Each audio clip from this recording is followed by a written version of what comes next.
As winter's grip tightens over the landscape, you sense it right away. The chill nips at your cheeks, the earth crackles beneath your boots, and a fragile gray sky looms overhead, like the sun itself lacks the will to push through. Wisps of smoke drift sluggishly from just a few chimneys, faint and wavering. This isn't a chill you can chase away with a woolen wrap or a steaming mug. It's the kind that seeps deep into your marrow and lingers without apology. Survival here demands grit and a dash of fortune. Anything less might not see you through. Dim the lights now, and with no fanfare, you stand squarely in the heart of a medieval village on the brink of its harshest winter night. You're no mere traveler tonight. You're a peasant, and winter isn't just a season, it's an endurance trial. The settlement is modest, its homes packed close together, as though they're drawing warmth from one another.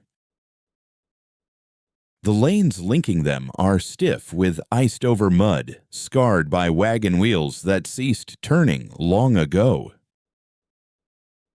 In truth, this mirrors the everyday life of most medieval peasants, toiling on fields owned by others, with winter marking the year's deadliest phase, not from battles or beasts, but from relentless hunger and the quiet erosion of strength by the freeze. You draw your meager cloak closer, knowing full well it offers scant protection. The breeze weaves past it effortlessly, unbidden. Folks around you hurry along with intent. Nobody dawdles in the open air. Doors swing open and shut in swift motions, spilling fleeting glows and warmth before sealing tight once more. Each step drains reserves, and those are in short supply. Experts continue to debate if medieval folk dreaded the cold more than starvation, but here amid it, the pair seem like entwined siblings, impossible to separate.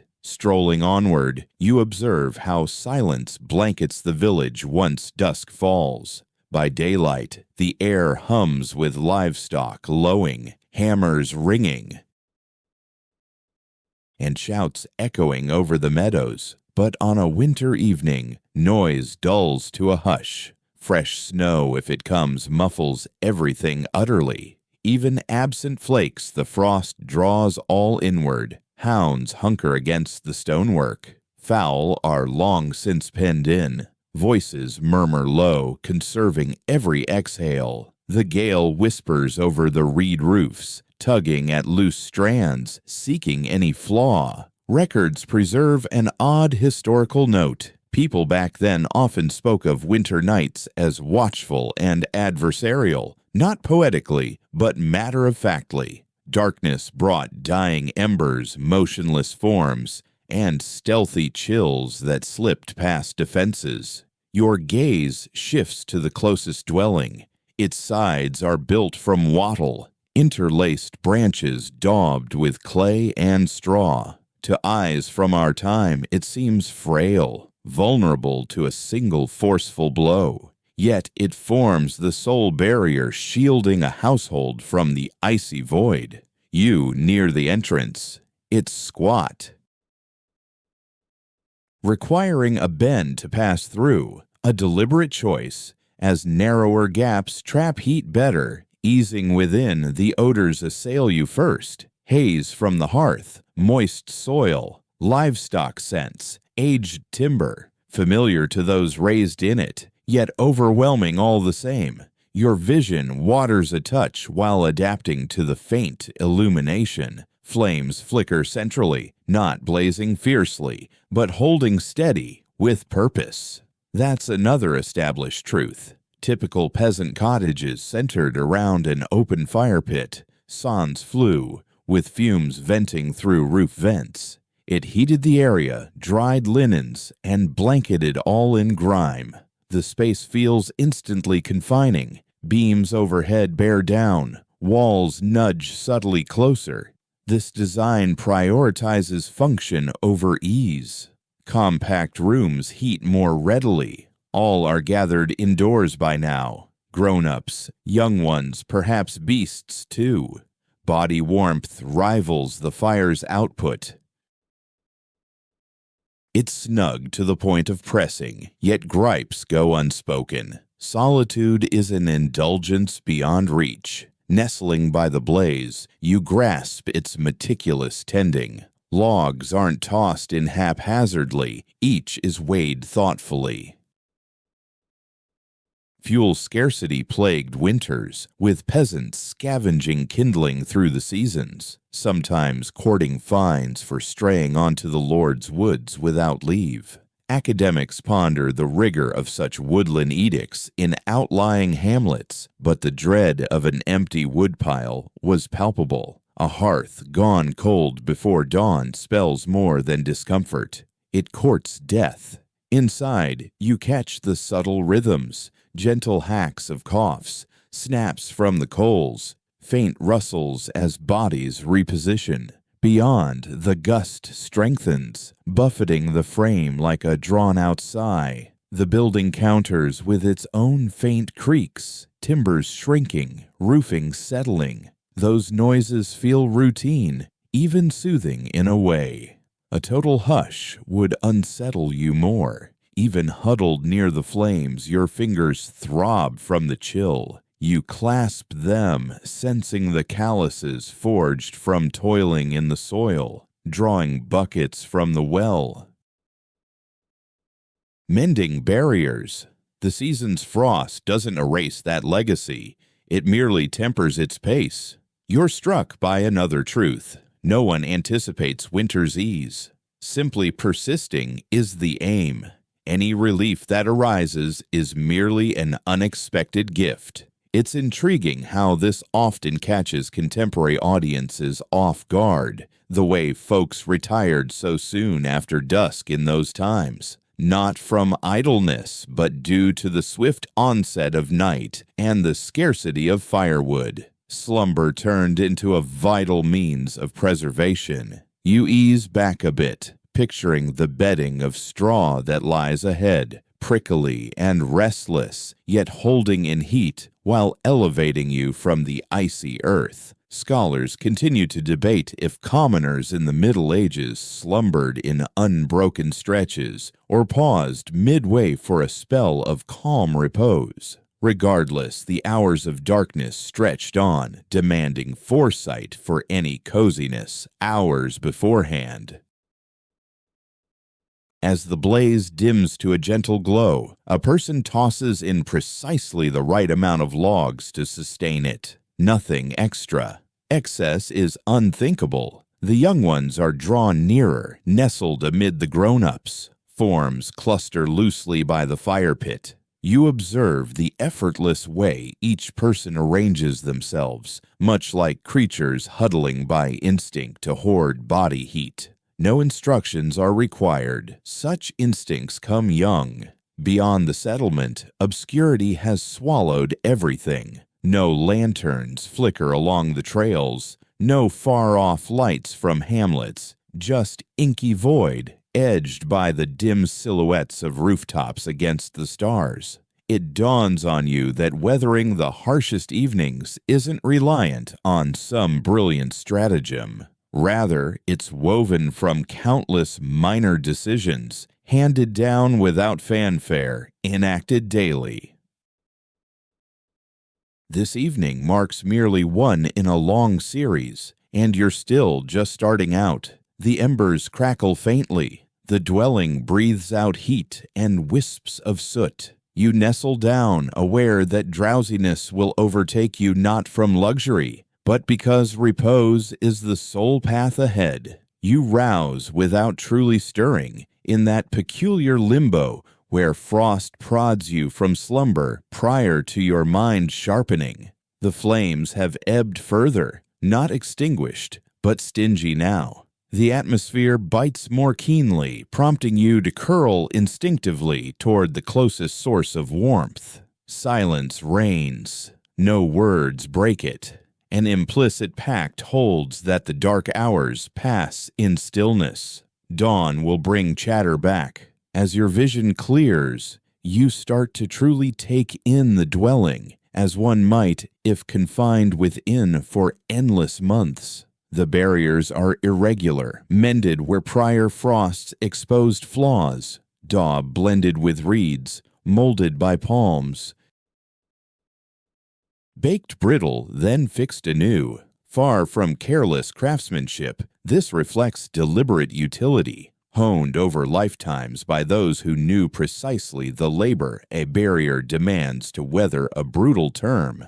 A well-known fact from records is that most homes for serfs in the medieval era used resources foraged nearby on foot: wood, mud, reeds, rock, if fortune placed it close. Items here didn't journey afar. Hauling was costly, sluggish, and perilous amid snows. The structure embodies the very soil you till, inheriting its resilience and constraints. When the earth hardens in ice, so do the sides. You prop yourself up gently, mindful not to rouse the others. The ceiling looms near overhead, layered densely with reeds or stalks. It carries a subtle hay-like scent laced with hearth fumes. That covering serves as bulwark from sleet and downpours, while curbing warmth's escape. Dense layering snags heated air, functioning as a substantial coverlet draped across the whole abode. Certain locals hold that ethereal beings dwell up there, silently watching over those beneath. It's a reassuring notion, belief or no. Experts persist in questioning if serfs grasped the science of thermal retention formally, or merely adhered to time-tested customs that proved effective. Positioned thus, the distinction fades. The covering fulfills its role, mostly. When it falters, the cold exploits it without mercy. You move cautiously and sense the ground underfoot. It's not planked throughout. Compacted soil toughened by endless treads. In certain dwellings, rushes are strewn atop, refreshed now and then. The surface stays frigid perpetually, hence why bedding never touches it bare. Elevated rests, seats, or heaps of fodder and pelts are positioned with care to hoist sleepers from the bite. A minor adjustment, yet such tweaks prevent frostbite in extremities. An odd note from annals reveals that some families allowed the ground to retain a touch of dampness on purpose. The reasoning: slight wetness quelled particles and curbed blaze hazards. Naturally, it chilled the space further during freezes. Ease yields to security, and protection remains ever uncertain. Your gaze returns to the entrance. Sturdy timber crudely joined with fissures plugged by scraps or lichen. Each fissure poses a threat. The gale is relentless. Throughout the night, it probes the dwelling relentlessly, slipping tendrils into every available crevice. In the depths of winter, sealing off those gusts turns into a routine chore. Kids frequently get assigned the job of jamming new bits of straw into the fissures, absorbing from a young age that a cozy interior demands ongoing effort rather than being taken for granted. Windows, when present, tend to be minuscule. At best, they're mere slots with shutters. True glass remains a luxury few can afford. Typically, a stretched skin from some beast or fabric treated with oil stretches across the aperture, admitting daylight while offering scant insulation. Come daytime, those covers part just for a short while. After dark, they're fastened securely. Better to dwell in shadow than to shiver uncontrollably. As the first faint signs of daybreak emerge, not through brightness, but via a subtle softening of the gloom, someone rouses by the flames. They prod a fresh log into position, nothing extravagant to spark a full inferno, merely sufficient to revive the dying coals. The space heats up ever so slightly, perhaps a couple of degrees. You sense it right away. Your frame eases marginally. That's the level of attunement you've developed to shifts in the chill. The season hones your senses keenly. You reflect on the way these structures pack tightly in the settlement. Such proximity isn't coincidental. Clustering minimizes the bite of the gales and occasionally enables adjoining partitions. Warmth dissipates slower in these compact groups.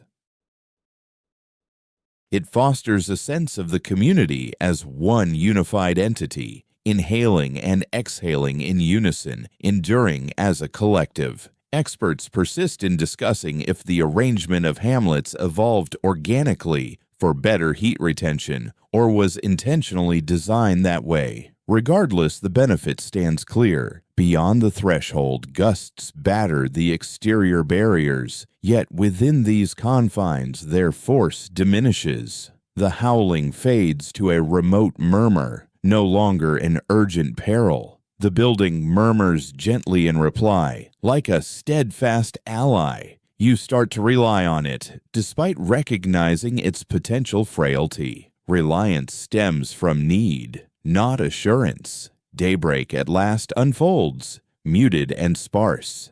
Illumination trickles through the narrowest slits, exposing layers of grime from hearth smoke etched into the beams overhead and surfaces nearby. Such discolorations signify endurance. Traces of soot indicate blazes kindled, sustenance prepared, vigils kept.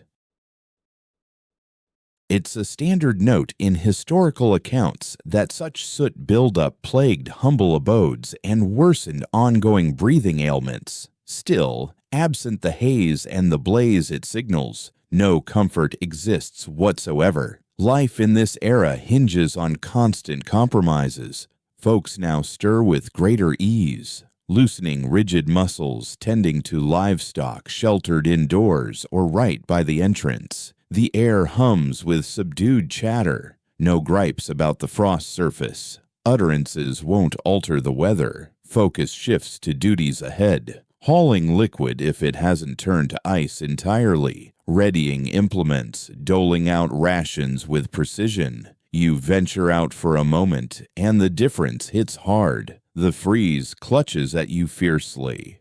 By comparison, the interior now seems milder than during the dark hours, despite scant variation in the mercury. Your form has adapted. A key insight dawns on you. These shelters don't offer heat in any grand measure. They merely surpass the outdoor bite, and that's ample. Returning swiftly, latching the portal fast in your wake, a quiet thanks rises for barriers that deflect even a fraction of the season's assault. By today's notions of comfort, this place lacks allure, but it endures, it shelters, and amid the harshest frosts, such steadfastness means the world. You observe how gazes repeatedly return to the central blaze, even as fingers work through dawn routines. The hearth provides more than mere temperature. It offers solace. While those coals flicker gently, the darkness holds no dominion. One figure kneels nearby, their locks carrying a subtle scent of char, and prods the ashes with a rod polished sleek from endless application. The gesture carries caution, near reverence, lest the blaze resent hasty treatment. A documented facet of the era holds that timber ranked among the prime assets for a lowly family's cold weather arsenal. Logs equaled not just thaw, but boiled victuals, aired linens, and illumination. Lacking them, the whole setup crumbled swiftly. In numerous areas, woodlands weren't open to all. Nobles asserted rights, compelling commoners to scavenge covertly, particularly as temps plunged. Archival ledgers from period tribunals understatedly show the prevalence of such acts. Desperation for sustenance and shelter overrides statutes on land. The glow brushes your cheeks as the blaze flares a touch, then steadies. It seldom surges wildly, save for rare occasions. A fierce conflagration devours reserves too greedily. Rather, this is a deliberate, enduring simmer crafted for longevity. You grow adept at interpreting it, akin to how mariners gauge ocean moods. The hue of the coals, the pop of the burn, whether vapors ascend cleanly or linger heavy. These cues forecast the hours ahead. Academics yet contend over if such open hearth setups improved or impaired slumber for those in the era. Warmth enabled repose. True. But the fumes irritated vision and chest alike. You clear your throat quietly, averting your face. The wisps drift idly about the chamber, eventually venting skyward via the thatch, though not without imprinting their toll. A fine film of soot covers everything in the space, your garments, the walls, even your own flesh. It seeps into your very being. An odd custom handed through generations in the village holds that allowing the flames to extinguish fully during the night brings misfortune. Not merely the chill, but sickness, calamity, or restless ghosts. Regardless of how common that notion truly was, the hard reality endures. Starting a fresh blaze at dawn squanders valuable effort and time. Nurturing those glowing coals feels like folklore masking the essentials of staying alive. As hours pass, the flames shift their purpose. At dawn, they thaw rigid limbs. Come noon,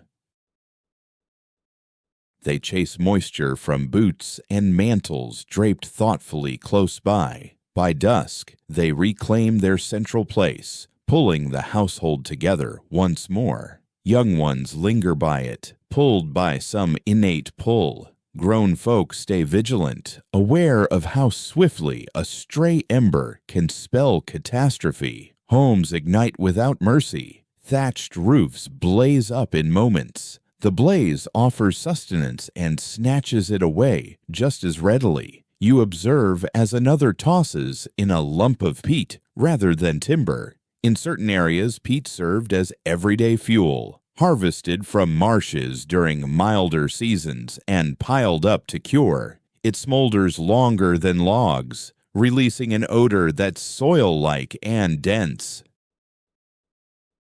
Experts still quarrel over the extent of peat's employment throughout medieval Europe, yet in places short on trees, it proved indispensable. You draw in its aroma, letting it embed itself in your fabrics. The fireplace is basic at heart, rocks piled into an uneven ring. Nothing elaborate like metal fittings or a barrier, just the bare minimum to contain the heat. Meals cook right there, with a cauldron dangling above the blaze and loaves hardened on heated slabs. The entire home orbits this focal point. Lacking it, the shelter amounts to little more than barriers against the sky. With twilight nearing once again, the chill creeps in before the dimming shows itself. Daylight vanishes sooner, retreating as if drawn elsewhere. Beyond the settlement, silence returns. Within, the routine unfolds anew. Supplies are readied. The blaze is stoked with care. Kin draw near. It's a well-documented fact from history that common folk in the Middle Ages typically took their biggest helping midday, though wintry nights held their own importance. A hearty dish before bedtime aided the frame in producing its own insulation through the dark hours. You take down a hearty broth, plain yet substantial. It spreads heat through your core, revealing why seasonings, if they could be had, ranked as prizes. Beyond taste, they mimicked an inner blaze. As darkness thickens, the fire gets tended yet again. Branches laid precisely. Too near, and they consume rapidly. Too distant, and the glow weakens. Mastering that equilibrium comes from mistakes, from huddling through frosty vigils, from rousing to lifeless cinders. You picture ancestors sharing these lessons orally across eras, never committing them to parchment. Observe the coal's radiant pulse. Heed the faint noises. Rely on your instincts. Scholars persist in debating whether everyday survivors in that era dreaded the blaze more than the frost. Blazes razed whole communities, but the freeze claimed lives one by one, without fanfare. Here in this spot, you sense the dread lingers always, merely aimed variously night to night. This evening, the flames stay tame. The next holds no guarantees. You stretch out beside the fire, while the rest find their places nearby. The heat radiates most intensely in this zone, so the young and frail claim them without a word. Its unspoken custom forms a line into a warm shield versus the invading frost. Mantles are tugged secure. Bedding adjusts. A voice whispers a blessing, lost amid the gentle pops. The blaze eases back gradually, on purpose. Coals shine like miniature stars, clinging stubbornly. The chamber darkens further, gloom elongating over surfaces. Slumber tugs at you now, weightier and more demanding. Your final waking notion is thanks, not quite for ease, but for that tenuous light barring the icy void beyond. The fire lets out a faint breath, carrying you into rest, secure in the faith that dawn will bring a hand to rouse the remnants anew. In the end, you recline not from eagerness, but because the gloom demands it. Dozing through the cold season leans more toward tactics than indulgence. The hearth has been banked once more, calibrated to endure till light returns, and the dwelling falls into a hushed rhythm. You settle your frame with precision, as though the angle might coax mercy from the chill. It won't, yet the habit endures. Underneath lies straw, crisp if fortune smiles, compressed from countless prior nights. It rustles faintly with your motions. The pallet of straw spreads atop planks of wood or firm soil, occasionally capped with hides if the family affords the loss. Accounts from the era confirm that elevated sleeping arrangements were standard for the lowly, driven not by extravagance but survival. Mere handspans above the floor could separate frozen limbs from true repose. You draw a rough coverlet across your form. It carries hints of lanolin and char. The wool itches, weighs down, and varies in weave, yet it holds body heat superior to alternatives of the day. While finer linen underlayers might touch the skin more gently, they provide scant shield against the chill. That's the reason for piling on the layers. One alone proves insufficient.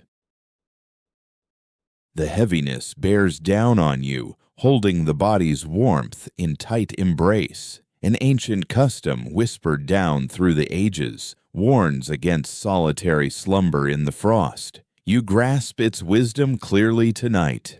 Even motionless, human forms radiate heat, and when clustered near, that coziness endures. You inch closer to your companion with deliberate ease, second nature now. No one stirs or objects. It's the norm here. Young ones nestle amid the grown-ups, while the aged huddle by the flames. This arrangement stems from hard-won habits, not any formal guidance. Certain scholars argue that medieval commoners typically bedded down in partial dress during winter months, donning their daily attire for the night. Counterpoints from records indicate folks sometimes bared themselves to evade the moisture of perspiration. In truth, practices probably varied by weather and tradition. This evening, you stay clad. Shedding layers seems too perilous. The freeze inspires more dread than any itch or bind. Your exhales mist softly in the low glow. You breathe out deliberately, syncing with the steady cadence of the slumbering forms around you. Beyond the walls, the gusts pick up once more, whispering along the timbers, seeking entry. The structure resists, though just hardly. Fleeting chills graze your cheeks like icy fingertips through the chinks in the stone. Earlier, someone crammed straw into those fissures, yet it yields and flattens over time. The season always infiltrates. A curious note in certain old estate ledgers mentions how some covered their heads in sleep, draping hoods or mantles over to seal in the heat. It deadens noises and breaths alike, fashioning a tiny haven of warmth. You experiment with it, and the air turns cozier right away. Your respiration echoes amplified, intimate, reminiscent of ocean murmurs in a conch. Oddly, it calms. Though drowsiness edges in, your frame stays taut. The bite of winter forbids full surrender. Limbs remain vigilant against the unease. This partial repose is commonplace for folk like you, particularly in brutal seasons. Experts debate if enduring chill reshaped enduring sleep habits among those long-ago communities. Yet it's evident that repose came in fragments, shallow and vigilantly overseen. Midway through the dark hours, you rouse once more, not wholly, merely to adjust, tug the covering upward, or glance at the hearth. Peering with a single lid ajar, the coals flicker dimly still. A quiet ease floods you, fleeting, yet welcome. You ease back into place. Such stirrings occur on instinct, as routine as drawing air. Nearby, a cough breaks the hush. A form rolls. The bedding crackles softly. An offspring mumbles mid-dream. These noises weave into a gentle cradle song of sorts. Quiet would unsettle more. It might signal trouble. You attune to the crackle of flames, the creak of beams. All hold steady as ever. A stubborn tale claims those old villagers bore their woes in stoic silence, without fuss or forethought. Truth be told, each such evening demands deliberate tending, coverings rearranged, postures adjusted, blazes monitored. Vigilance persists even in repose. You sense a quiet satisfaction in how naturally it all flows for you, scarce a full night in. As the midnight depths descend, the frost intensifies. This marks the hour when hearths wane weakest. With the outer world swallowed in blackness, you draw in on yourself, hunching thighs to torso. Such a pose preserves precious warmth, an innate response echoed through eras and lands. No guidance prompts it. Your flesh recalls instincts predating words. Gradually, the nocturnal hold softens, not through rising temperatures, but a faint shift in the atmosphere. The chill dulls from fierce to merely stagnant. First light nears. You feel its promise ere it shows. A figure by the fire rouses, set to rekindle the blaze. Daybreak unfolds thus, hushed, methodical. You lie motionless, cherishing the last vestiges of ease. Slumber hasn't banished the cold, but it has bridged the bleakest stretches. You come to see that weathering the fiercest evenings isn't a triumph over the season. It's a patient yielding, breath by measured breath. The hearth flares a touch brighter. Gloom pulls back. Yet another vigil concludes. Day doesn't dawn with kindness. It heralds via rigidity, the numb throb in digits, the stiff unfolding of limbs chilled through the hours. You rise gradual, sensing how the frost adheres to your garb, reluctant to release into the light. Others about you emerge likewise, eyes squinting, limbs extending, palms chafed to summon sensation. Attire stands as your prime bulwark presently, not walls or flames, but wrappings. What adorns you dictates the warmth retained versus that yielded to the breeze. Surviving testaments and estate lists reveal that common folk possess scant wardrobes, typically a single set, mended endlessly, perhaps plus a spare shirt or mantle for the cold. You don't it all. Against your flesh lies linen first. It's lightweight, soaks up perspiration, and dries out fairly fast.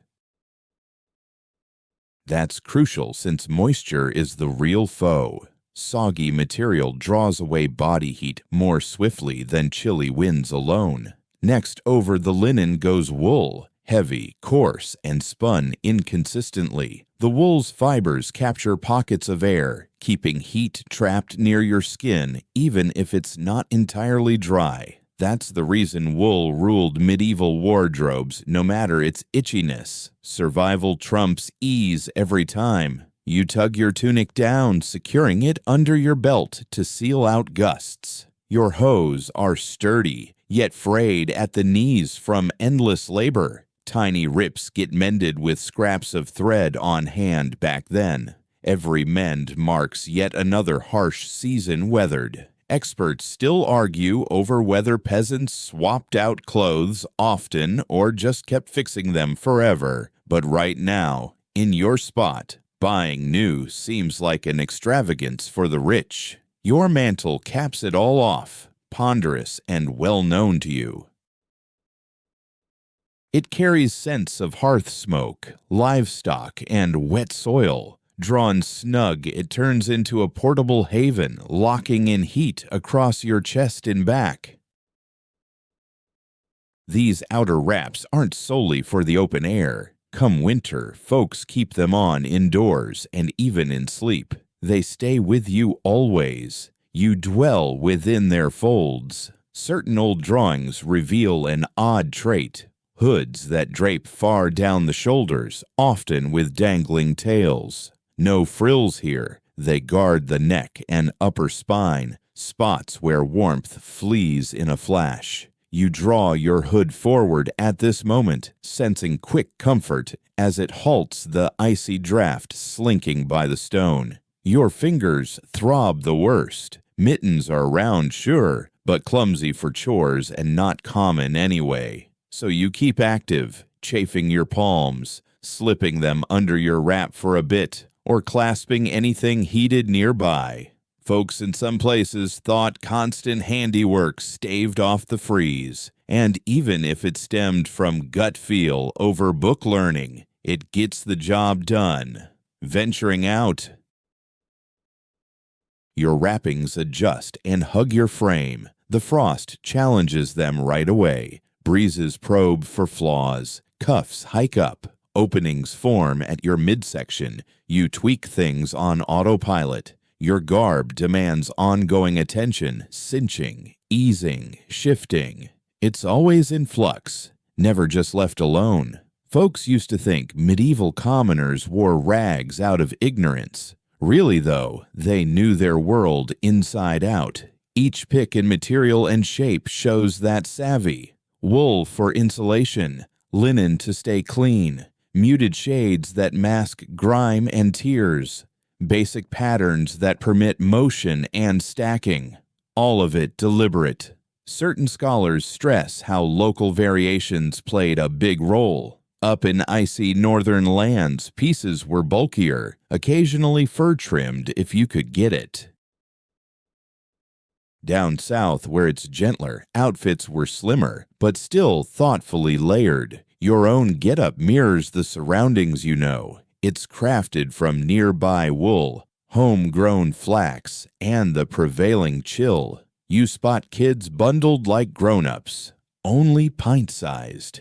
No special kid gear for the cold, just shrunken copies of the adults' stuff. The freeze spares no one by years. As hours pass, your motion builds a bit of inner heat. Hauling buckets, tending beasts, mending gear. The bite eases some, though it lingers. Now perspiration worries you. Push too hard, and your layers get clammy. You ease off without realizing, weighing heat against wetness.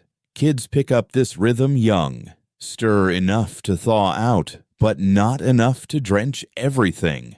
Historians can't settle on how much peasants grasped the risks of sweating in the frost, yet hands-on life drills it in quick. Slack off on that, and sickness follows. Toward evening, shadows lengthen once more. Weariness creeps into your muscles. What shielded you through toil now weighs like lead, gone rigid. You slap away mud and rime from your mantle before crossing the threshold, shedding chill where possible. Near the flames, you slacken the bindings a touch, then cinch them back as dusk falls harder. Come full night, you'll bed down in this very outfit, perhaps tossing a coverlet over if there's one spare. No distinct sleep attire exists, just whatever you've pieced together smartly. Easing toward the fire pit again, a subtle truth dawns on you. Garments aren't mere shields from the chill. They're your steady thread. The identical pieces bear you from labor to leisure, slumber to dawn. They merge with you, guiding your steps and your stamina. Beyond the walls, the season bears down anew. Within, swathed in wraps born of need and know-how, you gear up for the endless dark. Once shadows claim the hour fully, heat isn't yours to make solo anymore. It turns communal. You catch it in tiny natural shifts. How folks edge nearer as the blaze dims. No one takes up extra room beyond what's essential. In the grip of winter, personal boundaries dissolve. Closeness steps in to fill the void. You lower yourself onto the floor with the rest, your legs almost grazing elbows and backs. Light touches that go unremarked. There's no unease in it. Warmth functions as a shared asset in this place, much like streams or harvests. A single form radiates only faint heat, but gathered forms alter the very atmosphere.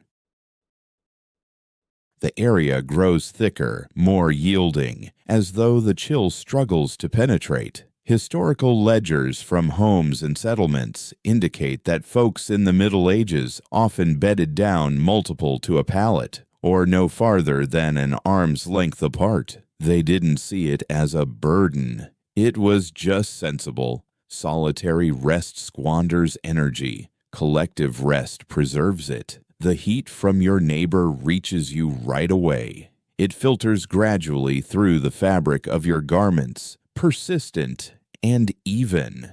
A figure edges nearer, then holds position. Young ones nestle amid the grown-ups, protected all around. The old are eased toward the hottest areas by the flames. This setup happens without words. It repeats identically each evening, guided by routine and unspoken consensus. An ancient countryside proverb, captured in later folklore archives, claims that winter reveals how deeply people rely on one another. Its origins in the medieval era aren't confirmed, but the idea aligns perfectly. Isolation sharpens the frost's bite. In company, it mellows sufficiently to bear. As you ease into place, the sounds of respiration emerge. Not merely yours, but the gentle undulations from companions nearby. The pattern soothes. Mutual heat fosters mutual calm. The dwelling now pulses in unison with the group, quieter in its timbers, more grounded. Experts still debate if medieval communities grasped the science behind combined bodily warmth or merely adhered to custom. Experiencing it firsthand makes the question moot. Your form adjusts all the same. Tension eases in your limbs. Your digits thaw incrementally. Even your mind quiets.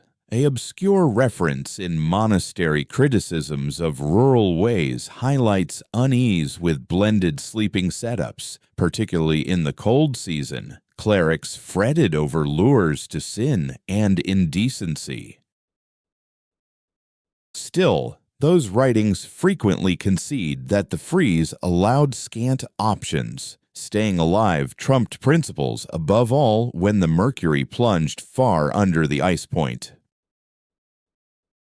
You slip your palms under your mantle, pressing them to your torso or belly for the core's glow. A companion mirrors the motion. Another draws their souls nearer the cluster. Such adjustments stay understated, instinctive. Gradually forms a line like interlocking parts, reducing any bare surfaces. Beyond the walls, gales batter the settlement once more. The sound drifts in distantly, but seems more remote. The huddled dwellings, the common partitions, the collective heat within, they all cooperate. A single family fights harder. The whole community fares stronger. You observe how the young slip into slumber quickest. Their breaths grow fuller, noggins lolling on mature limbs or torsos. The elders linger vigilant, not from fear precisely, but duty. There's always someone attuned to shifts.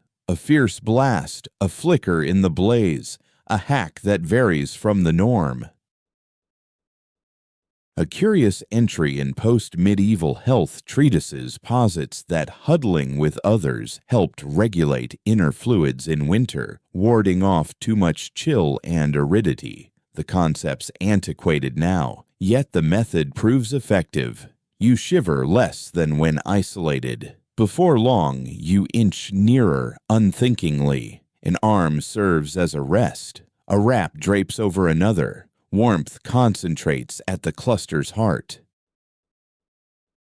The borders stay frigid, but you've shifted from the fringe. The darkness thickens. The blaze wanes further, yet the heat persists. Not robust, not indulgent, but reliable. Adequate. You grasp how winter endurance hinges on that term. Sufficient sustenance, sufficient blaze, sufficient heat. Seldom anything beyond.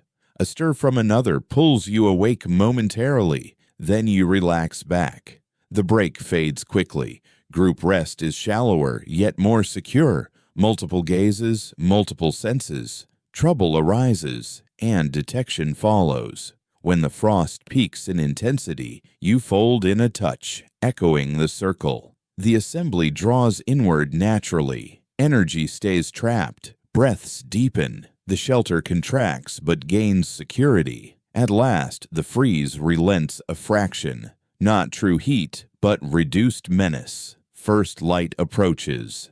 A figure by the fire rouses, ready to revive the coals. You stay wrapped in the common glow. Now knowing that outlasting the harshest darks demands group effort, not lone striving, it's an unspoken partnership, enacted nightly, bound by forms, air, and reliance. Your next rousing comes not from the chill, but aroma, the musky scent of beasts, vividly vital. You blink open gradually, recalling your spot. The animals. They're nearer than you'd prefer, yet too vital to overlook. During winter, livestock aren't mere possessions or future meals biding time until thaw. They form the backbone of the warmth that sustains you. You rise and peer toward the distant end of the dwelling, or perhaps just past a flimsy barrier or modest divider. A cow readjusts her stance, her hooves whispering against the hardened soil. A goat lets out a single bleat before quieting down. Chickens rustle faintly in their rest. These noises offer an unexpected solace. The presence of life signals heat, respiration, and assurance that the darkness hasn't devoured it all. Archaeological digs from medieval settlements reveal that people and beasts frequently cohabited buildings in the colder seasons, at times under one roof, other times in adjoining sheds, or divided merely by timber slats and hopeful barriers. Such setups stemmed not from fondness, but from pragmatism.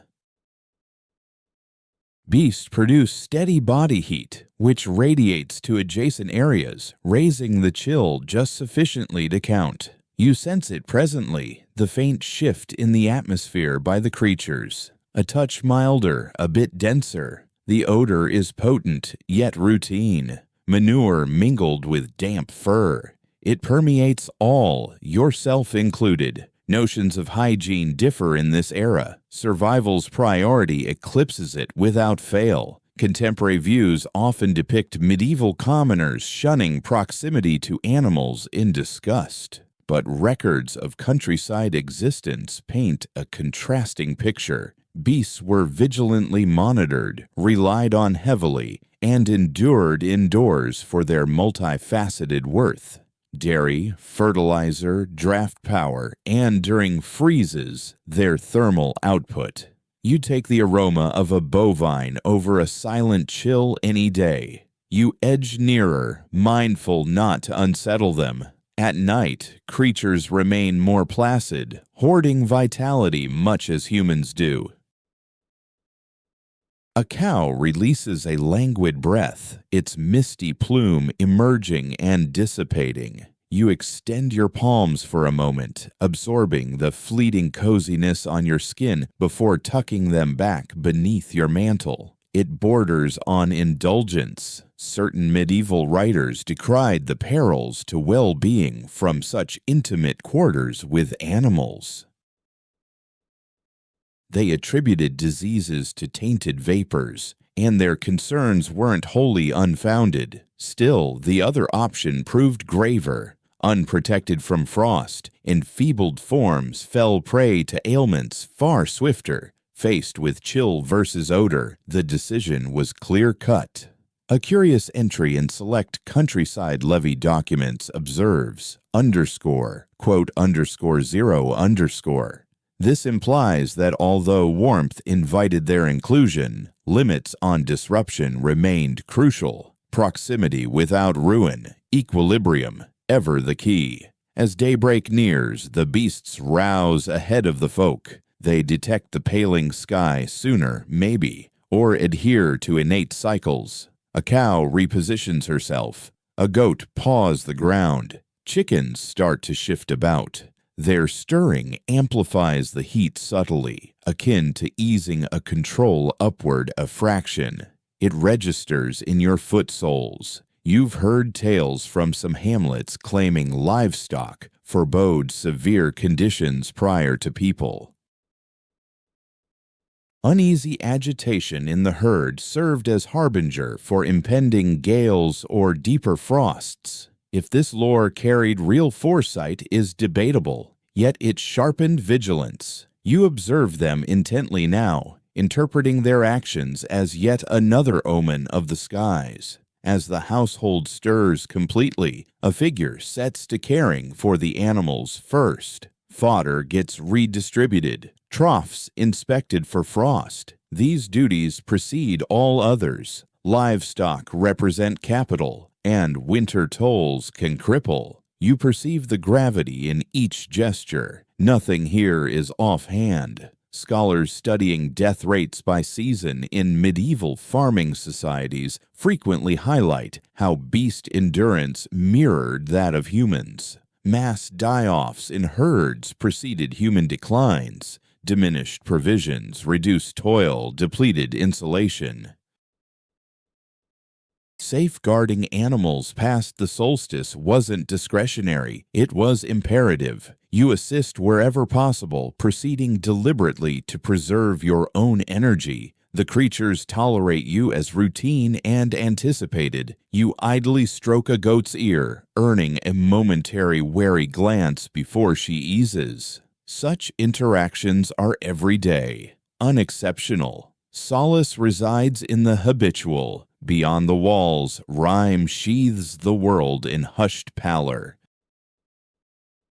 Within, exhalations and motion thwart the freeze's full grip. The home embodies a collective refuge in its truest form. People and beasts intertwined by uncontrollable elements. As daylight advances, the animals might venture out for short spells if weather permits. But in the bitterest spells, they linger indoors. The atmosphere thickens. Fumes, sighs, and creature-generated coziness blend. Drowsiness returns despite your recent rising. Warmth induces that torpor. It soothes. Historians debate the extent of such thorough sharing of quarters with animals across varied locales. Weather, building styles, and regional traditions all influenced it. Yet in this settlement, on this wintry dawn, the custom fits flawlessly. You retreat toward the fireplace. Heat envelops one side of you, while the livestock occupies the other. The chill finds fewer vulnerabilities to exploit now. It bears down from beyond the walls, yet within, vitality resists. You come to see that enduring the season isn't a matter of withdrawing from the natural world. Rather, it's drawing it nearer, trading unease for resilience. The creatures draw breath. You draw breath. The dwelling unites you all. One more evening conquered, one more dawn hard won, and the season stretches out before you, biding its time. Come noon, a new source of comfort emerges, not from flames or fellow beings, but from sustenance. You sense it prior to savoring it. A subdued eagerness takes root in your belly as cookware is maneuvered nearer the blaze. The fare of winter lacks extravagance, but it's purposeful. Each element serves a function, and that function isn't indulgence, it's fortitude. You kneel by the flames while a vessel is raised and mixed. Vapor ascends, dense and subtly aromatic in its modesty. Cereals, tubers, perhaps a touch of lard if luck smiles. Such nourishment adheres to your frame, weighty enough to linger until dusk. Records from late medieval homes reveal that common folk depended greatly on pottage, viscous broths adaptable to whatever scraps were at hand. This batch carries scents of oats and parsnips, laced with onion, mellowed to near invisibility. You claim your share with caution. Vessels are unassuming. No one heaps them excessively. The frost instills thrift from the start. Provisions must endure, and excess now spells want later. Even so, as you grasp the dish, its glow infuses your palms, and you linger to absorb it. The temperature creeps upward gradually, akin to quiet comfort. While consuming it, you observe the immediate shift in your form. Digits relax, posture eases, respiration deepens.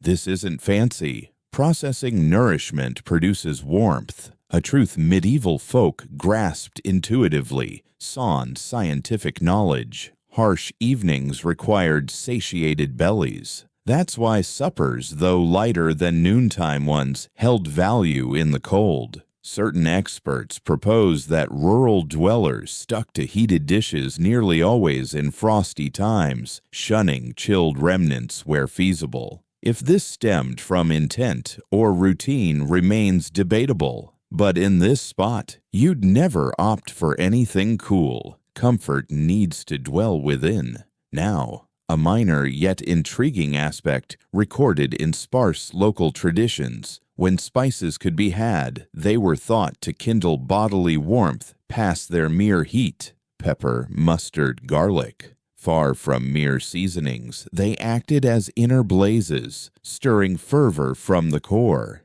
In today's broth, a subtle bite emerges, detectable if faint. Perhaps it's ground mustard seed. Used frugally, it prickles your tongue, and briefly, you sense added glow. Loaf pairs with the broth, compact and somber-hued. Crafted from rye or oats rather than fine wheat, it weighs like kindling.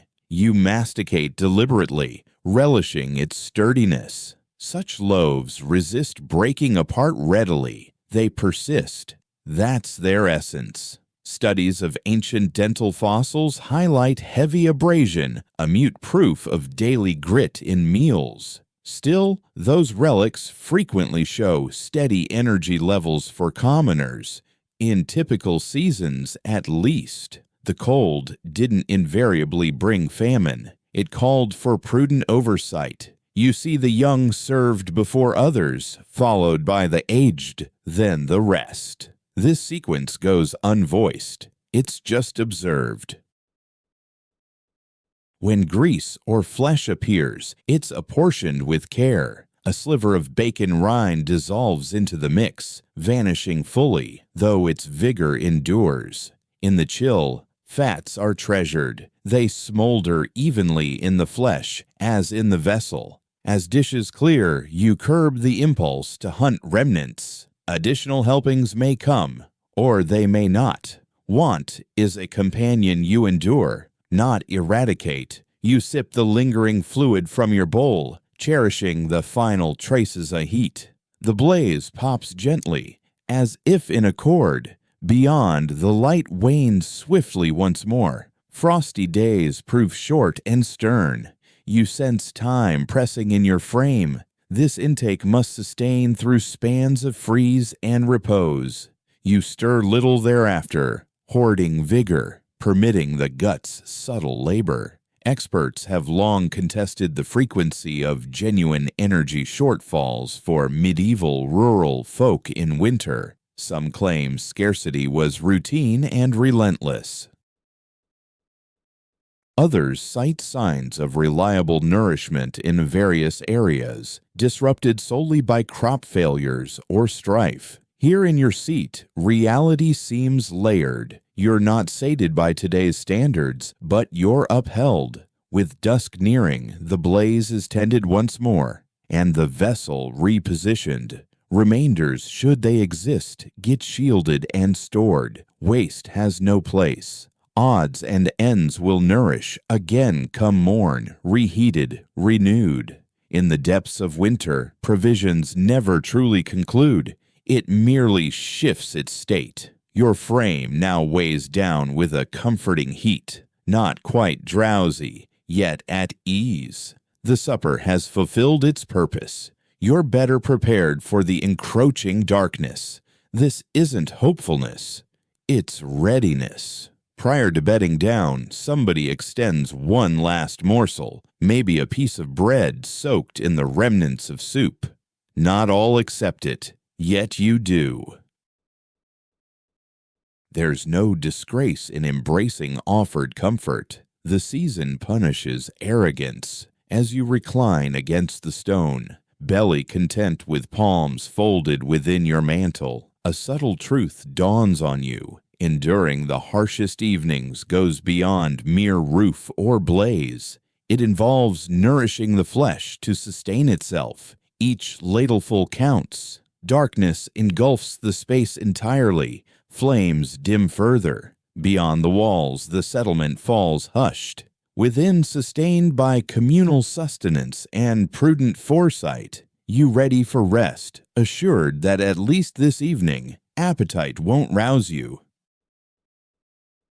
With dusk deepening anew, the glow from your repast starts to ebb, giving way to a subdued realization. Provisions aren't endless. The chill season hones this insight. You sense it in the meticulous stacking of vessels, in gathering scraps onto fabric, rather than letting them scatter on the ground. No morsel is handled lightly. Every mouthful buys moments against famine. Conservation isn't declared aloud. No official tallies are kept. It unfolds via routine and collective wisdom. You grasp the remaining stores of cereal without inspection. You detect it in serving sizes, in the stew's density, in how lardings grow scantier over time. This understanding resides as deeply in the flesh as in thought. Historical ledgers and survival logs show that rural folk arranged their cold weather provisions far ahead, stockpiling cereals, pulses, and salted greens post-harvest. What historians affirm is that households typically faced the frost with a precise notion of their reserves' endurance. Leeway for mishaps was minimal. A tainted cask, a famished kinsperson, an extended freeze beyond predictions could disrupt the equilibrium. You assist in verifying the larder, raising a cover, and glancing within. The kernels carry a parched, slightly powdery scent. That's favorable. Moisture would spoil them swiftly. Tubers get scrutinized. Any decay is excised at once. Safeguarding is an ongoing chore, not a fall endeavor left behind. A common notion lingers of medieval commoners perishing from endless want during the cold months. Truth proves patchier. Certain seasons pass bearably while others ravage. Scholars differ on the prevalence of outright scarcity decimating typical hamlets, yet all concur that deprivation loomed near, molding actions even absent outright voids in the gut. A peculiar tradition echoed in subsequent countryside tales involves clans concealing a modest cache, occasionally dubbed the famine portion. It stayed untouched save in desperation. If this was common or merely emblematic remains debated, but the concept endures. You sense the urge to hoard a bit, whatever it may be. For uncertain tomorrows, young ones now rarely plead for seconds. They adapt fast. Want turns routine, subdued, a steady companion over upheaval. You observe grown-ups savoring bites deliberately, prolonging the solace, drawing out the heat. Gulping it down would hasten the solace's end. With embers waning, talk softens. Folks murmur of the skies, of winter's potential span. Precipitations are weighed with grave import, like a prediction tempered by acceptance of the inevitable. One recalls a prior season fiercer than the present. The recollection lingers, weighty and cautionary. Studies of church burial tallies reveal surges in deaths toward winter's close, when rations dwindled and frames faltered. You carry that awareness in the precise doling of this night's fare. It's not solely for the present. It's for persisting until soil thaws once more. Ere slumber, one last inspection occurs. Covers fastened, pouches knotted, edibles shifted from breezes and moisture. Vermin ever lurk as peril. You strain for skittering sounds, senses alert. A single rodent can unravel fortnights of vigilance. As you stretch out, midsection balanced betwixt satiety and void, you grasp the peculiar equilibrium the frost exacts. Sufficient to slumber, not excess to impoverish the dawn. Deprivation is curbed, not banished. Coals flicker gently. The dwelling quiets. Without, the freeze lingers watchful. Within, portioned heat and thoughtful strategy repel it for the moment. The blaze never fully abandons you, even once your gaze turns away. You perceive it in your core, in how your breaths sync with the hazy atmosphere, in the subtle bite lingering at your throat's rear, now so habitual it's scarcely remarked. Haze permeates all, wafting idly overhead, adhering to surfaces, seeping into fabrics and locks. It heats, yet trails you persistently beyond the fire's hush. You clear your throat with a soft cough, then force it back. It's a habit everyone shares. In winter, smoke is just another thread in the fabric of daily existence. The cost of staying warm. The fireplace lacks a proper flue, relying instead on the roof's crude openings for the haze to slip away, but only if the breeze is kind. Calm evenings trap it thick and dense near the ground. Gusty ones whip it into chaos, occasionally forcing it right back down like a reluctant guest.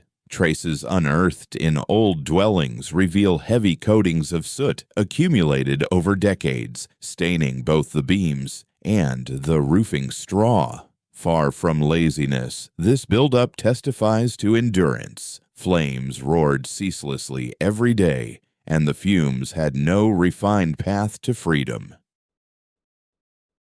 Gazing upward, you spot those dark scars etched into the overhead rafters, each one a record of meals prepared and evenings weathered. Tonight, your eyes burn sharper than typical. Maybe the logs are damper than ideal, still green and unseasoned. Or perhaps peat has been tossed in once more, belching its thicker pall. You blink deliberately, allowing the moisture to well up and recede. No one voices a grievance, whining squanders air, and in this murky atmosphere, every breath counts. A silent accord binds the grown-ups. Smoke serves as both ally and foe. It repels bugs, cures sodden garments, and shields the thatch from decay. But it also embeds itself in the airways, strains the effort to inhale, and deposits a grime that defies scrubbing. Certain local wise folk insist that a hazy dwelling forges toughness, toughening the frame against sickness. Others whisper it erodes the lungs gradually. Reality has forever seemed knotted and unclear. Texts from the late Middle Ages now and then caution against tainted indoor atmospheres, particularly during the cold months. They describe polluted exhalations and trapped fumes. Still, such writings seldom propose substitutes. Heat from the blaze is essential. Staying cozy outweighs pure air when ice lurks just beyond the threshold. You ease your posture a touch, tilting your face downward to where the atmosphere seems faintly purer. This maneuver comes early in life. Since fumes ascend, hugging the ground offers a modicum of ease.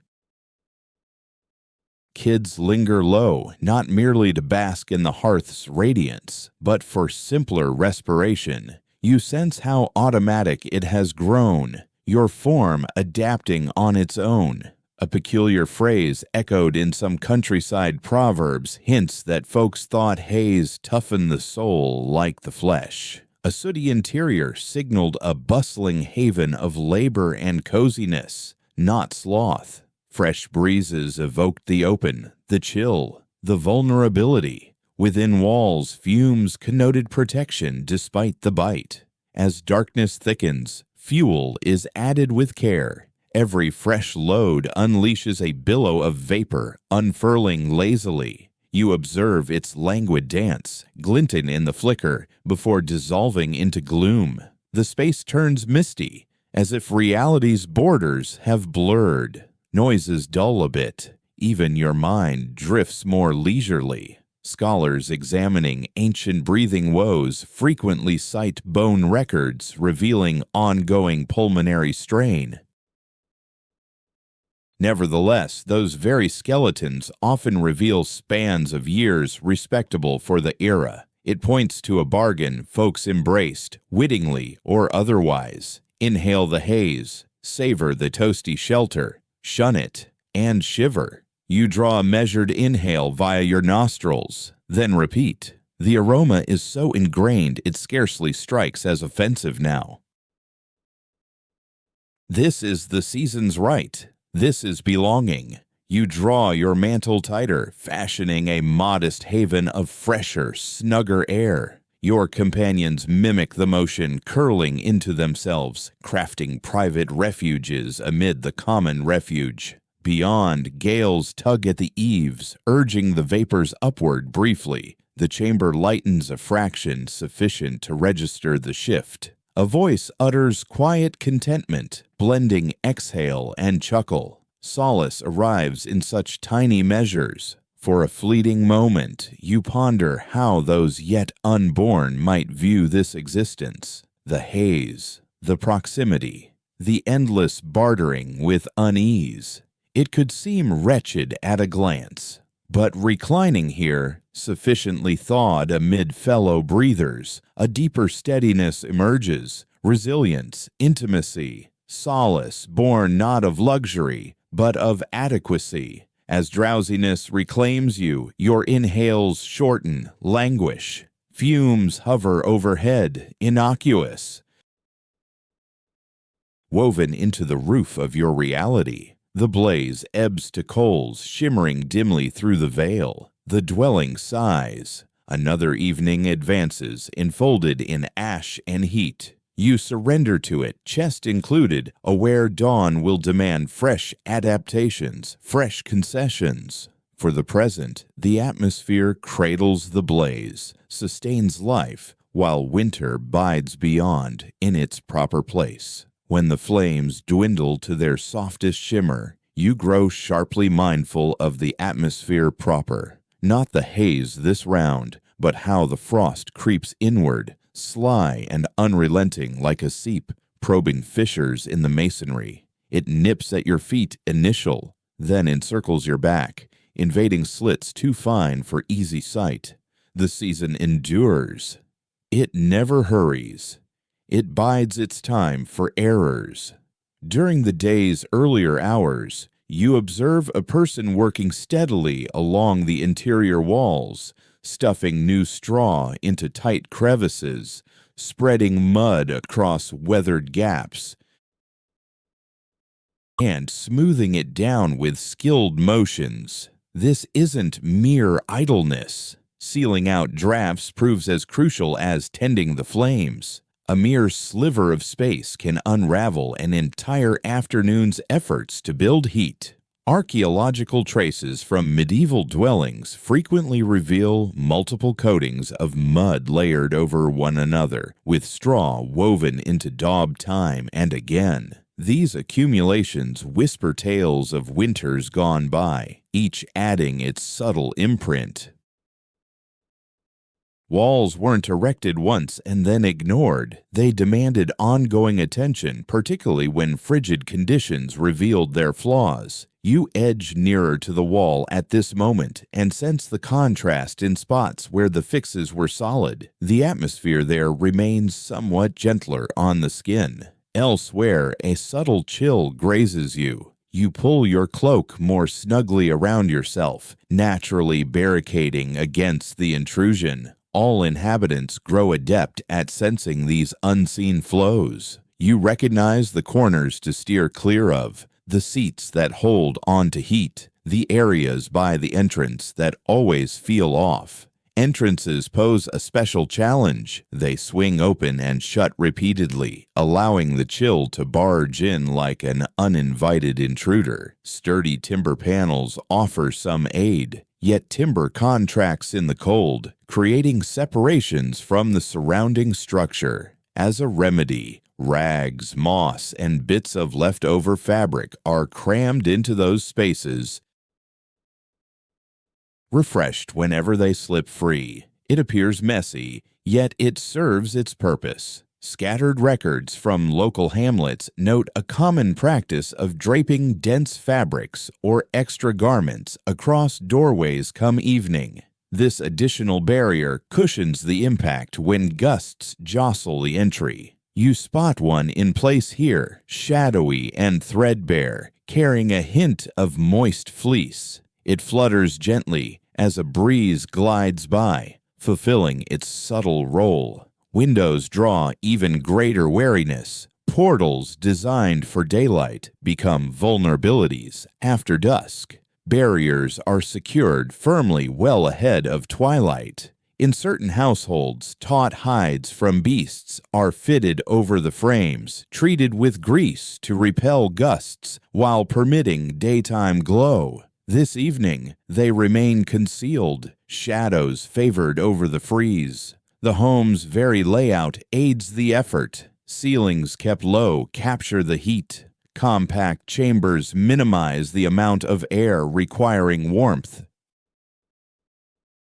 Edges are softened with added daub wherever feasible, shrinking niches where the cold might pool. Such decisions stemmed not from aesthetics. They arose from proven effectiveness. Scholars debate to what degree medieval architects deliberately optimized dwellings for insulation, as opposed to merely upholding customs. Still, the outcome speaks plainly. These modest edifices, unassuming in look, perform remarkably against severe climes, so long as they're tended. As darkness thickens, you catch the wind building anew beyond the walls. It pushes at the barriers, probing for frailty, hunting.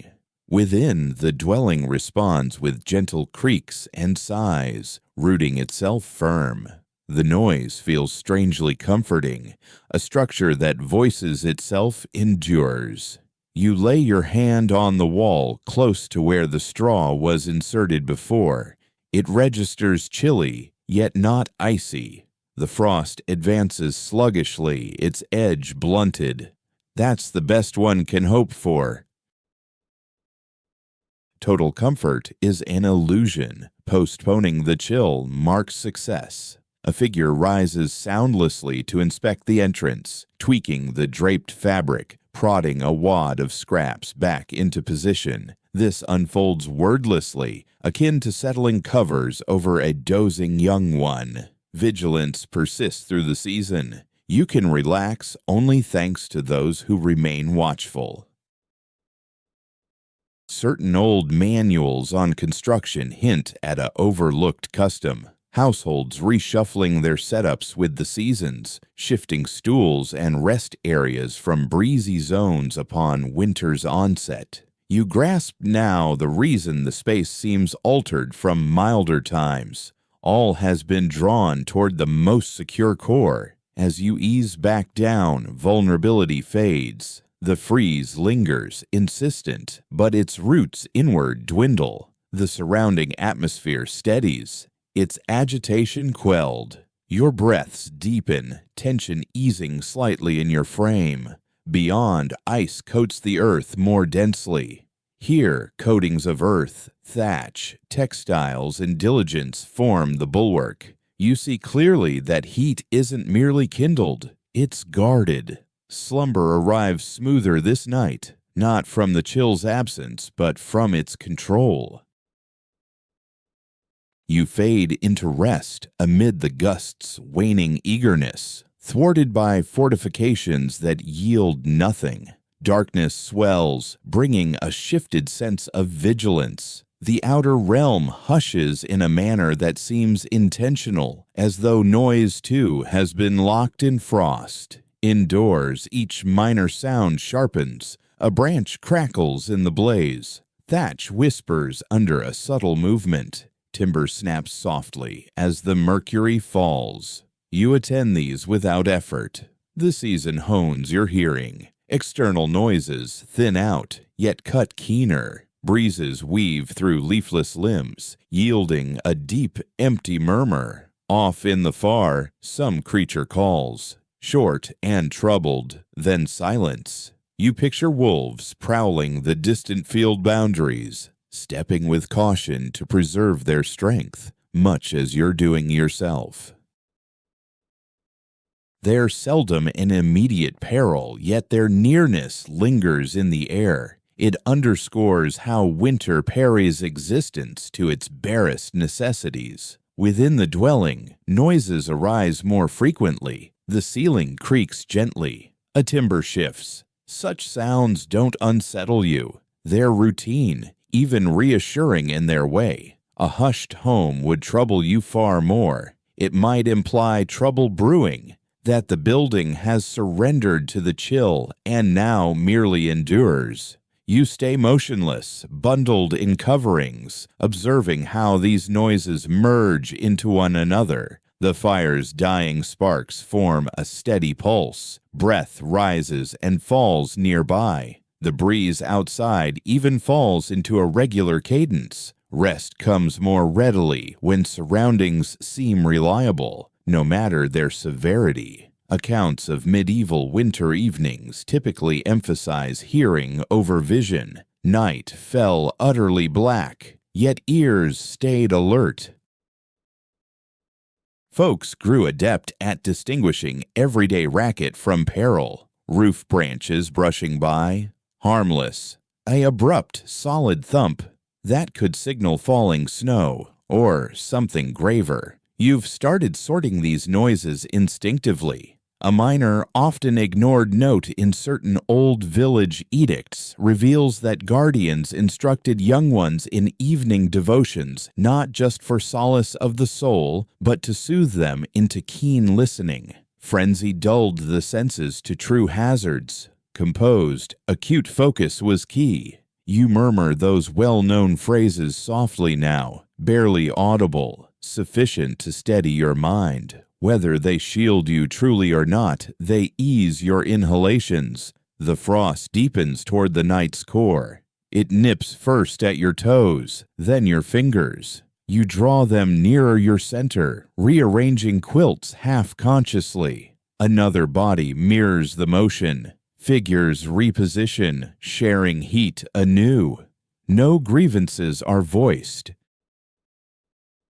Uttering them would rouse the rest. Folks often envision medieval dark hours as nightmarish, rife with dread and folklore. But what stirs in you isn't terror, it's watchful readiness, subdued and steady.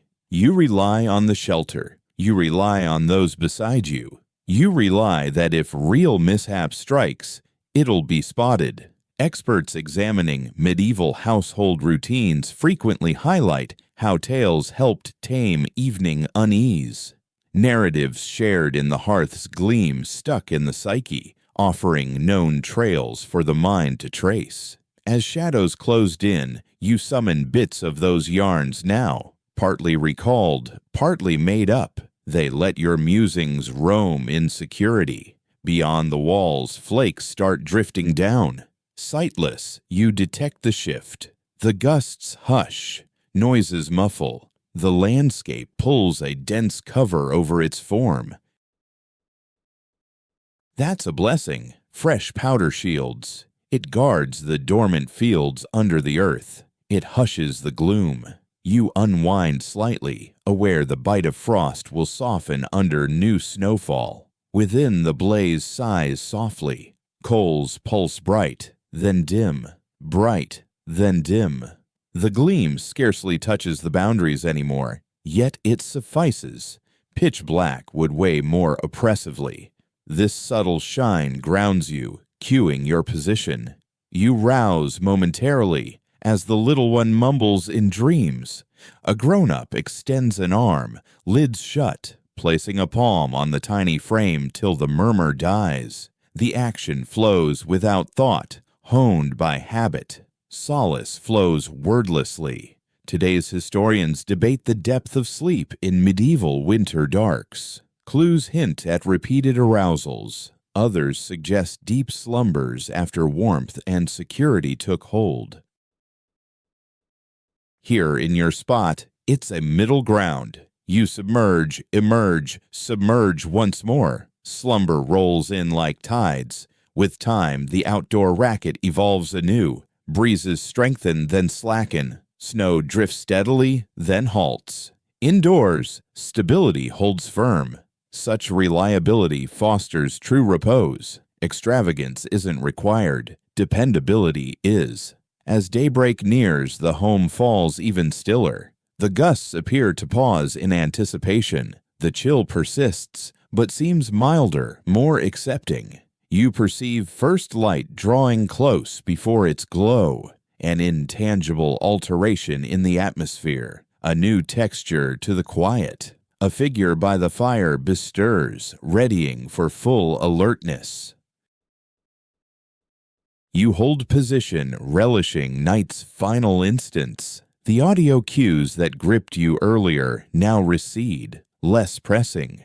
Yet another evening endured. It strikes you that heeding sounds ranks as vital a safeguard as tending flames or hoarding provisions. On the fiercest nights, your hearing mounts guard as your frame recharges.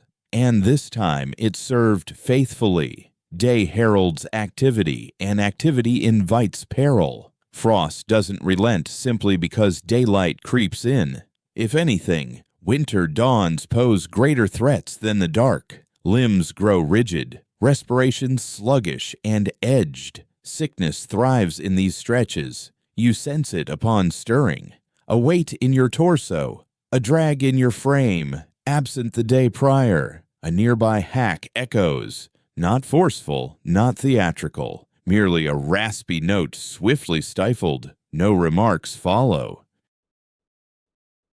In the grip of winter, coughs echo frequently, almost as if they're part of the season. Still, they draw immediate attention from all around. When one hangs on, grows more intense, and starts to sap energy, it can alter the atmosphere in a whole family circle. These chilly times make ailments spread swiftly. Folks huddle inside. The atmosphere grows heavy. Frames grow exposed. No need for scrolls or ledgers to grasp it. You sense it through the extra vigilance on the older ones and the frequent pats to check if the young stay toasty. Sickness during these months isn't merely individual, it's shared across the group. Records from church books and graveyards reveal a sharp uptick in fatalities come late winter into early spring. That's when the bite of frost meets the pangs of scarcity and weariness. Forms thinned by endless perseverance at last surrender. You pick up on that awareness in the subtle caution folks show near anyone looking off, slipping them heat, sustenance, and downtime without fanfare. You see the hushed haste in handling moisture. Now, drenched fabrics pose real threats. A sodden shirt or hose can steal away body heat in a flash, stripping defenses. That's the reason clothes get positioned near the flames as much as feasible, rotated deliberately to dry evenly without burning. Wisps of vapor lift softly from the fibers, perfuming the space with a cozy soil-like aroma. There's an understated custom, seldom voiced outright, involving reshuffling sleep spots when frailty strikes. The ailing get shifted nearer the hearth, buffered by companions. It's not announced as tenderness. It just occurs. Here, warmth serves as remedy. Certain local menders suggest heated beverages for nearly any woe. Teas from plants, diluted spirits, or stews laden with cereals. Do they heal or merely soothe? Hard to say, yet the heat itself performs vital service. You sip gradually when handed a steaming cup, sensing it diffuse inside, loosening the knot in your torso ever so slightly. Superstitions cling to these winter ills. Certain folks believe chill sneaks in via the lips or soles. Some point to evening gusts or troubled slumber. A handful blame inner disharmony triggered by excess frost and aridity. You steer clear of debates. Instead, you don sturdier foot wraps. You cinch your mantle snugger. You welcome aid. An odd tradition lingers in isolated accounts of kinfolk kindling specific botanicals through the cold, beyond mere fragrance. They swore the fumes drove away sickness. Sage, cedar. Any scraps foraged would do. Did it aid? Who knows, but the aroma transforms the atmosphere, buoying moods in a time-craving uplift. You observe how chores shift quietly with illness in the mix. Duties get reassigned sans words. The young handle slighter burdens. Sturdier frames shoulder the bigger ones. Such adaptability sustains lives. Strict timetables don't fit this world. No one theory captures how village folk back then viewed plagues. Some notions sprang from keen watching, others from age-old dread. The key point, winter compelled focus. Signs weren't brushed off. Frailty spelled peril. All grasped that truth. Through the daylight hours you press on but lightly, just sufficient to generate heat without draining reserves. Striking that equilibrium takes finesse. Overmuch idling breeds rigidity and frost. Excess toil breeds perspiration and depletion. You regard how neighbors master it through long-honed routine. Come dusk, the blaze regains its focal pull, offering not only coziness, but solace. You settle nearby, absorbing the glow into your frame. That morning's rasp has softened, or at least hushed. A subtle ease ripples across the gathering. This night, none decline further. Darkness ushers fresh challenges. Respiration turns labored. The freeze encroaches once more. You nestle in amid the group, hoarding heat, attuned to the rhythms of repose. A nearby wheeze falters briefly, then evens. You stay vigilant past your norm, not from dread, but routine. The season hones alertness. It's easy to view sickness as a solo struggle, yet in this place, it's always woven with others. A single form crumbling burdens the collective. One mending bolsters all. Support circulates soundlessly, free of pomp. Nearing dawn, you stir weary, yet whole. That's victory enough.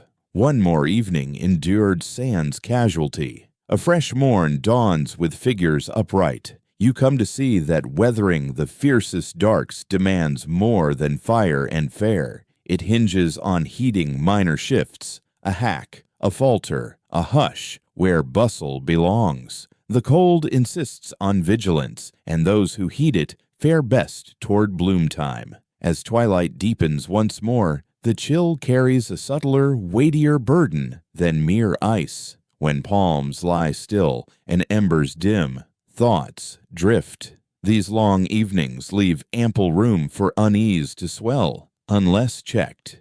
You sense it lurking at thought's periphery, the anxiety that seeps in as sight fades to shadow and puffs of air. Belief eases into that void softly, without drama or assurance, but through custom. One soul sketches a faint gesture aloft ere bedding down. Someone else whispers phrases memorized from childhood, so ingrained they slip out like second nature. You follow suit. Despite your lingering doubts about what you truly hold true, the ceremony grounds you all the same. Those routine noises ground the evening's hush. The church's doctrines mold everyday routines in the village, yet the spirituality of winter tends to be more intimate than ceremonial. You observe how invocations shift in character amid the fiercest frosts. They turn pragmatic, sustain the flames, ensure the young ones rise well, bolster the thatch, reinforce the timbers.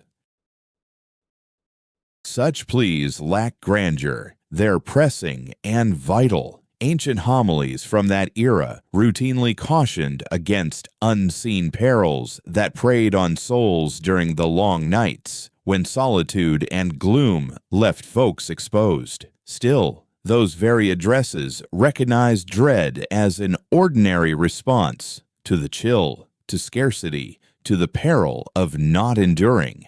Nestled here with companions who harbor the same unease in silence, your own apprehension seems less burdensome.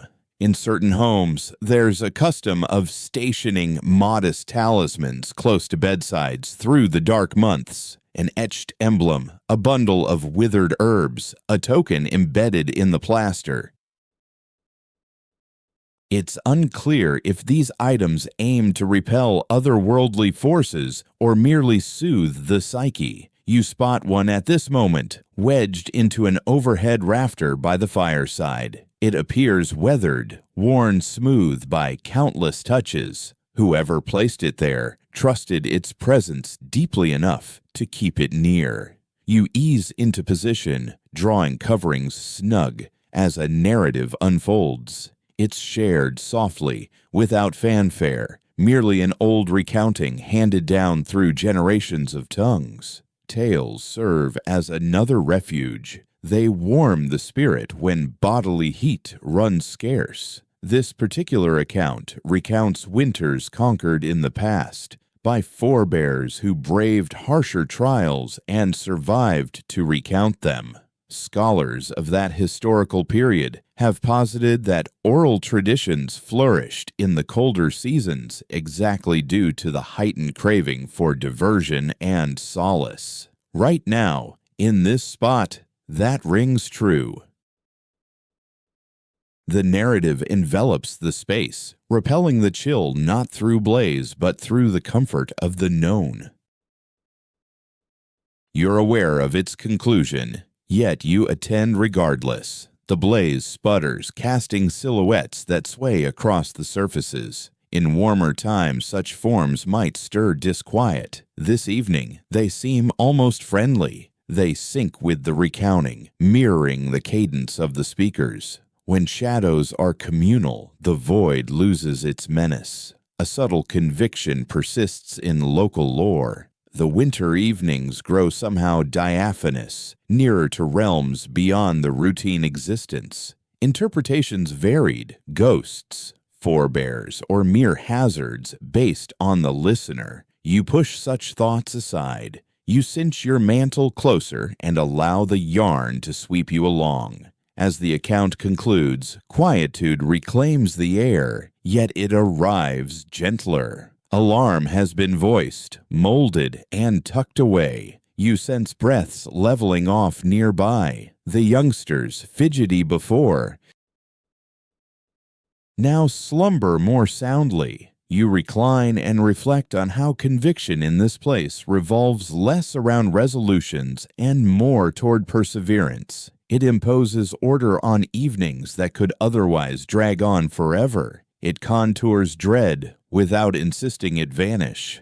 That's sufficient. Beyond the threshold, gusts stir once more, probing the barriers. Within, devotions and anecdotes hover like added wadding against the draft. You sense greater poise, tranquility, preparedness for slumber. Profound. Faith doesn't soften winter's bite, but it renders it endurable. And as you nod off, cocooned in tangible and conjured coziness, you grasp that conviction can itself act as a haven.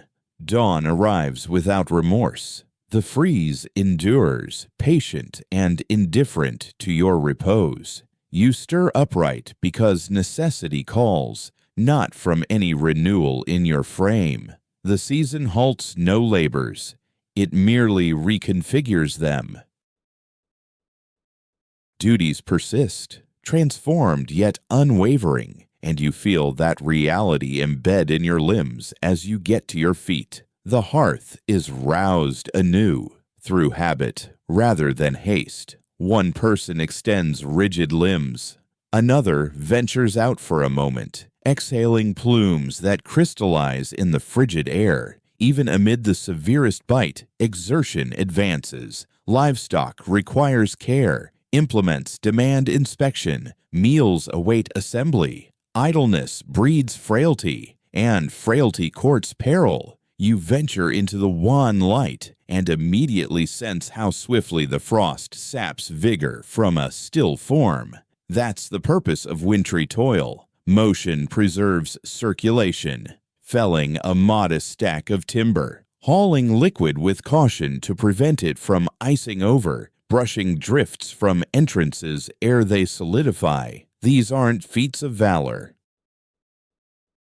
They're upkeep. What stands out upon keen observation is that cold weather efforts are subdued, paced, intentional. Rushing is absent. Exertion stays conserved. The aim isn't haste, but thrift. Stamina gets rationed like provisions, allocated to essentials. Surviving ledgers from agrarian almanacs of the Middle Ages reveal that, even then, common folk adhered to a cadence of chores aligned with light and climb. Fixing gear, patching gear, nurturing beasts, shoveling roots. Lands may lie fallow, but settlements never fully halt.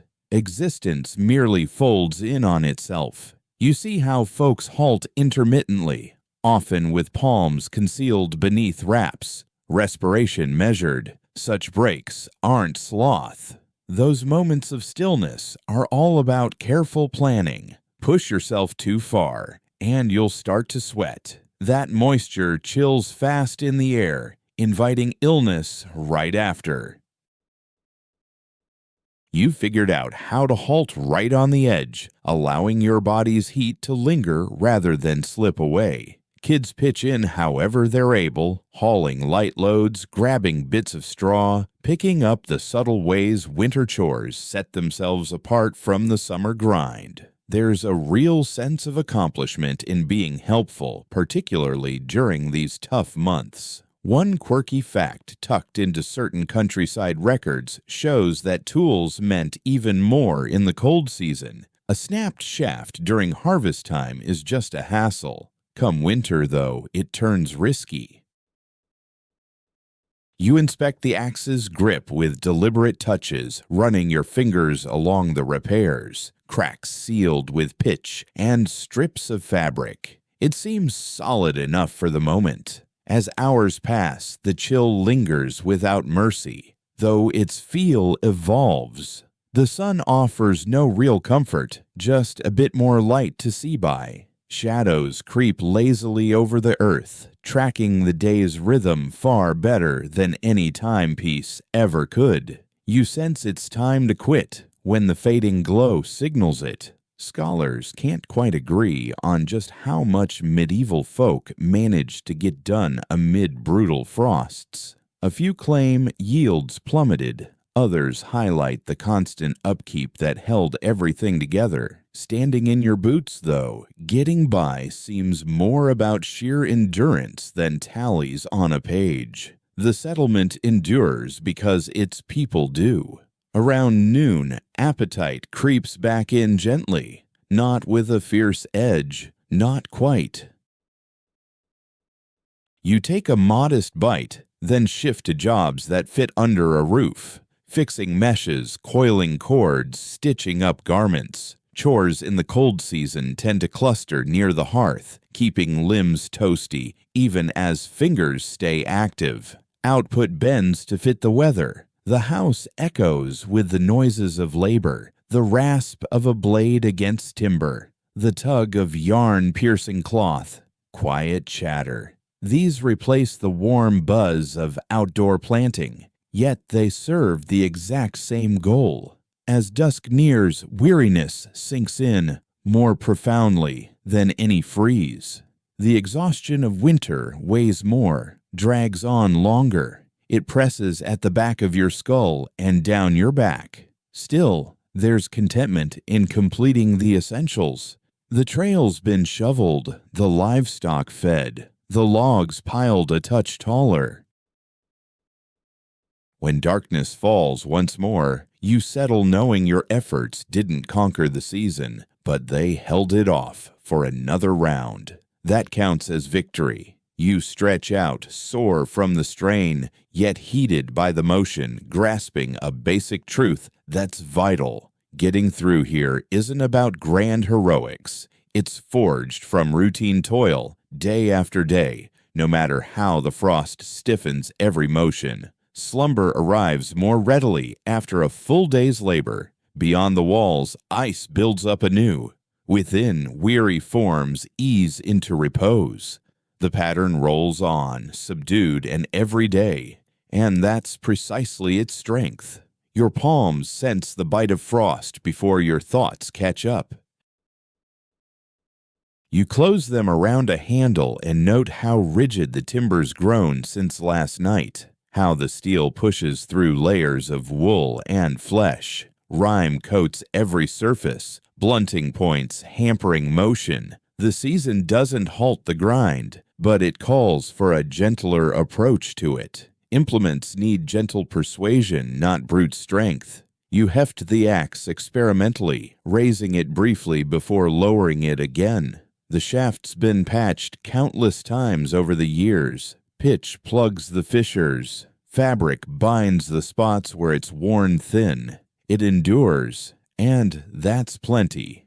A failed tool amid snows spells trouble beyond mere annoyance. It's a hazard. Fixes get done with precision, frequently under the glow of flames so fingertips can sense their work. The care given to gear now reveals a key insight. They're wiped down regularly, kept nearer to heat sources, examined prior to every swing. The freeze renders timber frail and iron pitiless. One hasty blow might splinter a grip or skid across iced wood. Folks grasped that truth ages back, and it endures as custom, not lectures. You see how folks skip gloves when fine work calls for it. Bulky mitts preserve heat, but numb the touch. So palms get bared for short spells, then sheltered once more beneath a wrap or pressed to the chest. Tasks unfold in short spurts. Hoist, tweak, pause, or press on. This pace circulates blood without risking dampness. There's this one habit you catch that seems strangely personal. Ahead of tricky jobs, people huff warm air onto their palms, holding them near the lips. The vapor clouds briefly in the chill, then fades. It mimics a kid's trick, but it delivers. A quick burst of warmth revives sensation enough to tie off a loop or seize an edge. It dawns on you that cold weather toil leans toward upkeep rather than invention. Fresh items seldom get crafted without dire need. Focus stays on sustaining the worn ones, securing a haft, honing a cutter, reworking a line. This saves both vigor and supplies, both scarce now. The hamlet persists not through growth, but by staying intact.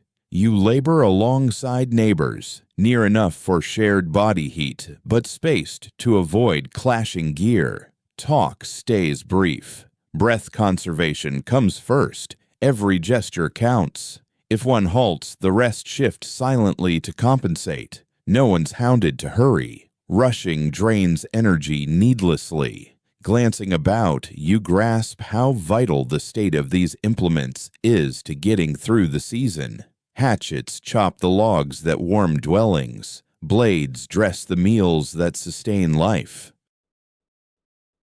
Awls stitch the garments that retain body heat. If any give out, the consequences spread far. The attention lavished now yields silent dividends down the line. It's tough to pinpoint exactly how frequently tools got swapped out rather than fixed in those old settlements. The scenario varied by area and prosperity levels. One thing seems stable. Fixing know-how was widespread all over the place. You spot it within the assured means folks tackle flaws. Composed, neither frantic nor defeated. A split is merely a challenge to fix, not a dead end.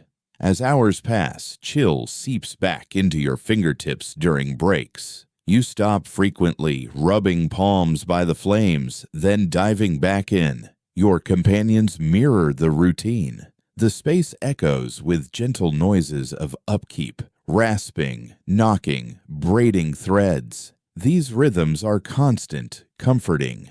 There's a subtle fulfillment in such labor. No grand transformations occur, but conditions edge toward better. Implements seem more reliable. Attire clings tighter. The community stands a bit readier for the darkness to come. The season favors this patient mindset over hasty gains. While tending things, a quirky habit catches your eye. A person binds fabric to a grip, not for mending, but to tag it. In dim glows and frozen haze, known sensations count. A bound shaft distinguishes itself by touch alone, sparing a glance. It's a minor tweak, yet it eases the flow of tasks. Come midday, weariness sinks into your limbs. Not utter depletion, but a profound ache. You ease your pace instinctively, heeding your limits. Pushing too hard in the freeze risks harm, and harm spells peril. Pausing isn't sloth in this place. It's safeguarding. As dusk approaches, gear is stowed thoughtfully, never tossed aside or abandoned outdoors. Blades get cleaned of moisture, handles propped to avoid bending. These closing rituals carry a ritualistic air. The next dawn hinges on them. You thaw your palms once more at the blaze, absorbing the glow. The gear lingers close, sharing the benefit. They're as crucial to the home as the flames or the shelter overhead. When evening falls once more, you settle with aching sinews and steadier mind. The day's efforts have fulfilled their subtle role. All stays intact, all operates. You see clearly that outlasting the frost isn't solely about withstanding the bite. It's sustaining the vital routines. Gear, limbs, routines. Let one slip, and the chain unravels. Nurture them, and you'll face the harshest evenings with a measure of assurance. Slumber arrives laced with the ease of being set. Beyond the walls, ice reclaims its hold. Within, tended gear bides for dawn. The freeze uncovers truths folks would rather overlook. As the grip intensifies, divides in the settlement sharpen, growing stark and unavoidable. You sense it in seating spots, how near one dares huddle to the blaze, the heft of their wraps. The chill ignores status, yet proximity to comfort subtly tracks it. You observe certain abodes trap heat more effectively. Sturdier barriers, superior roofing, slimmer leaks. Such places house those with extra fields, surplus stores, additional livestock. Scant riches by today's measure, but cushioned. Their seasons remain tough, only marginally less dire. The disparity hits when you enter, how the atmosphere pushes back against the intrusion more resolutely. In humbler, leaner quarters, the blaze dims sooner. Wood gets doled out frugally. Folks cluster nearer. Forms huddled in denser groups. Young ones bed down closer to the fire than the grown. Such patterns go unspoken. They're instinctive. The cold reshapes homes by necessity. What stands out is how status doesn't dissolve in the chill. It turns more utilitarian. Resource holders dispense aid at times, but sparingly. Seed debts linger in memory. Log gifts get tallied. Seasonal giving happens, yet warily. Overdo it, and your kin suffers come leaner days. Surviving ledgers from old tribunals reveal more quarrels over fuel and pasture claims spiking in the colder stretches. The frost hones rivalries as keenly as it fosters unity. You detect that strain just below now, in the measured talk of communal goods. Compassion wanes when existence hangs in balance. The young pick up on these gaps astutely. You notice how they gravitate to cozier zones, hover by steadier blazes. They grasp young which thresholds promise more security. Such awareness molds bonds, pacts, and paths far ahead of any labels. Yet the season also blurs certain lines. Mutual strain breeds fleeting parity in gales or deep freezes. Entries yield easier. Strangers bunk with those they'd normally shun. These instances prove fleeting, tenuous, but genuine. During those evening assemblies, you pick up on a subtle custom that speaks volumes. Scarce meals get distributed, not by rigid customs like age or wealth, but by whoever's in the greatest need that evening, the ill, the worn out, the most chilled. Such adaptability stops grudges from festering too deeply. Pinning down just how strictly medieval class structures tightened in winter proves tricky. Historical records don't yield a clear narrative. Certain hamlets banded closer while others splintered apart. Outcomes hinged on leaders, crop yields, and lingering recollections. Harsh seasons from before left their mark.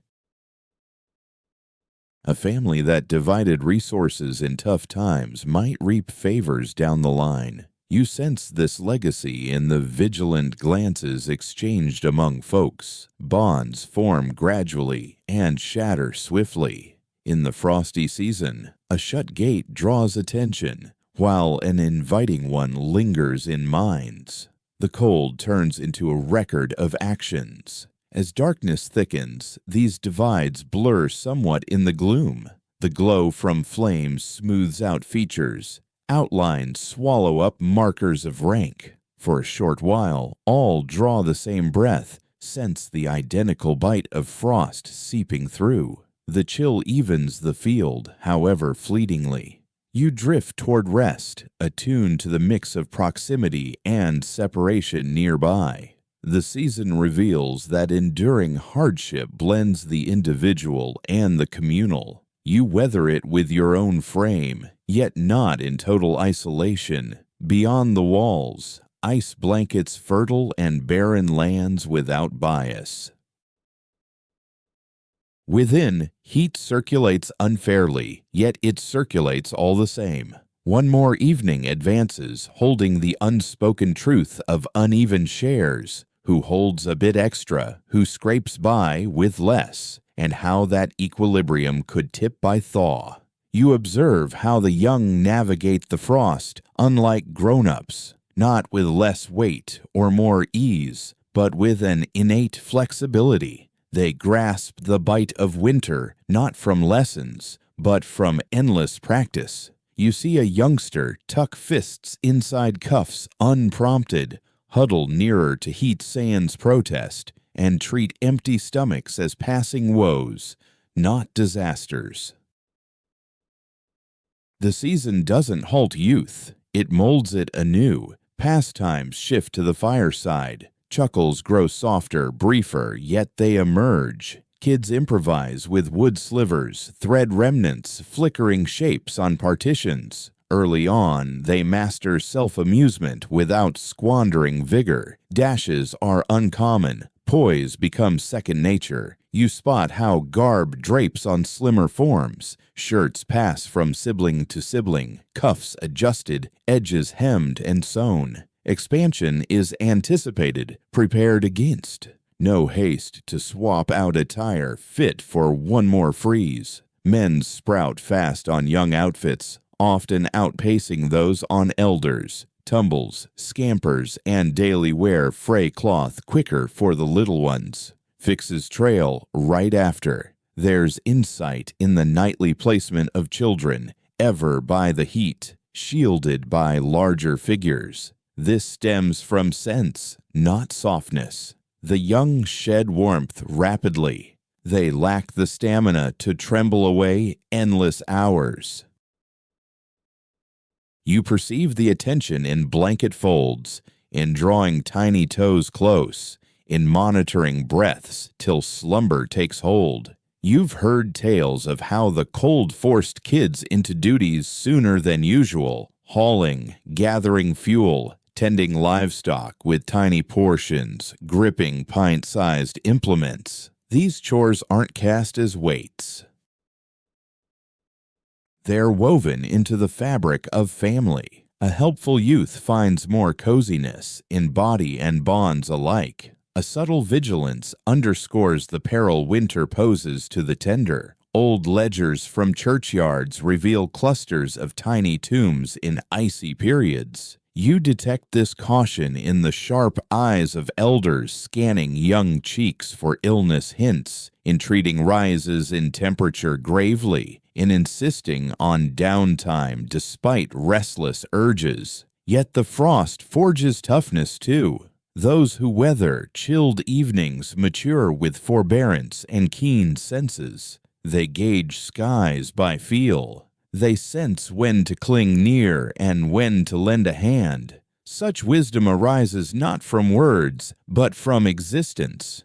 You witness a little one nodding off prematurely, cheek by the blaze. None disturbs them. Repose is vital. Maturing unfolds soundlessly amid the freeze. An adult scoops the sleeper tenderly, shifts them to safer heat.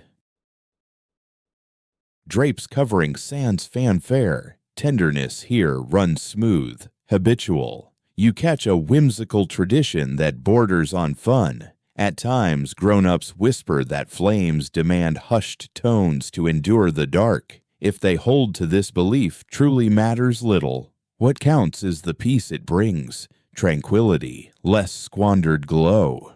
The hearth flickers steadily, unmolested. You ponder how frosty recollections carve character, the tang of hearth smoke, the heft of coverings, the howl rattling shutters. These etch inward, setting the measure of ease. In years ahead, coziness turns into a prize, savored, not taken for granted. As shadows lengthen, young lungs rise and fall more profoundly than those of elders. They yield to dreams more completely. Grown-ups stay partially alert, ears attuned to every shift, poised for action. This split in watchfulness seems rooted in time immemorial. The able-bodied shield the young ones developing. Dawn will usher in labor once more, and the kids will get up achy, yet eager. The season of frost demands no consent. It imparts wisdom via trials endured. You observe them now nestled together, features at ease, and grasp that endurance is instilled early in this place, handed on through routines rather than lectures. Beyond the chill's grip, the tiniest forms receive priority shelter. That decision reveals the true priorities amid endless, harsh evenings. With daylight dwindling even more, you start to see how enduring the cold hinges on efforts that seldom grab the spotlight. Not the axe swings or loads borne or heavy drags, but the subdued chores unfolding by the hearth in the fading light after the sun has quit. These routines slip into rhythms you overlook initially. Still, absent them, the home would gradually fall apart. You note the way sustenance materializes. Garments get fixed prior to total breakdown. Flames persist without fully dying. All of it stems from intent. An individual is perpetually planning forward, foreseeing requirements for the coming day, or further out, or even weeks ahead. The icy months favor those who look ahead. A good deal of this hidden toil falls to the women, though no one tags it as such in this world. It's merely the essential. Fingers keep at it relentlessly, mixing stews, patching rips, coiling yarn, inspecting supplies. These duties persist despite weariness in the limbs. Proximity to heat makes them simpler, so evenings and dark hours transform idleness into output. You settle close by and catch how talk drifts amid the tasks. Updates get shared. Minor choices get settled. Does anyone require additional stockings? Whose little one's cloak demands reinforcement soon? What portion of the harvest can be portioned out this time? Strategies for the frost emerge in bits, pieced like the cloth under repair. Tending to attire seems perpetual. Fleece sags when wet, stitching frays. Sleeves thin out from huddling near the blaze. You witness fixes applied promptly, halting further harm. One timely mend averts a larger gash down the line. This approach echoes throughout. Mend soon. Avert waste. You see how readying provisions goes further than mere heating. Items get categorized, steeped, dehydrated anew. Leftovers get hoarded with care. Grease gets melted down and sealed in tiny jars, treasured like kindling. Even skeletons get split open eventually for simmering stock. Haste finds no place. Reuse reigns wherever feasible. You pick up on a subdued custom that borders on ceremony. Prior to bedding down, a figure inspects the vessel, gives it a swirl, regardless of additions. It might ward off scorching or offer mere comfort. The gesture carries weight, signaling that heat and sustenance await the dawn. It dawns on you that outlasting winter involves more than bodily strain. It demands mental order, recalling stockpile spots, monitoring consumption, predicting lacks before they turn dire. Such cognition drains in its subtlety, but it seldom displays on the surface. You come to see that this oversight thrives unseen because of its success. When the dwelling stays sufficiently toasty, outfits endure, provisions last precisely as required, no accolades go to the makers. The frost exposes worth via lack, not cheers. A void hits all at once. As dusk deepens, you eye a person complete a cuff's repair under the glow. The seams waver but hold firm. The piece endures one more cycle. A subtle contentment washes over you from mere observation. In the freeze, security arises from these modest triumphs. The young ones edge nearer as duties press on, taking in guidance wordlessly. They witness issues met with poise, supplies handled wisely, forbearance quelling fear. These insights will emerge in time when they shoulder their own homes. Scholars of history debate endlessly over task splits or the leeway folks possessed. Yet from within these walls, it's evident that thriving relied on teamwork over equity. Duties shifted to the capable at opportune moments. As embers fade, activity ebbs, not from completion but from the call for repose. Sewing tools get tucked away, lids seal the cauldrons, implements stay handy for the light. Chaos gets banished, mess squanders effort tomorrow. You stretch out, attuned to the final gentle rustles. The space seems fortified, not plush perhaps, but equipped. Such preparedness soothes. It eases slumber's arrival, despite the frost's siege without. Evenings in the cold persist via this persistent, largely unseen toil, not just muscle or grit, but diligent, quiet efforts. Palms toiling softly as rest claims others. Thoughts logging minutiae so forms can mend. You slip into slumber, trusting that the routines sustaining you have been shored up in advance.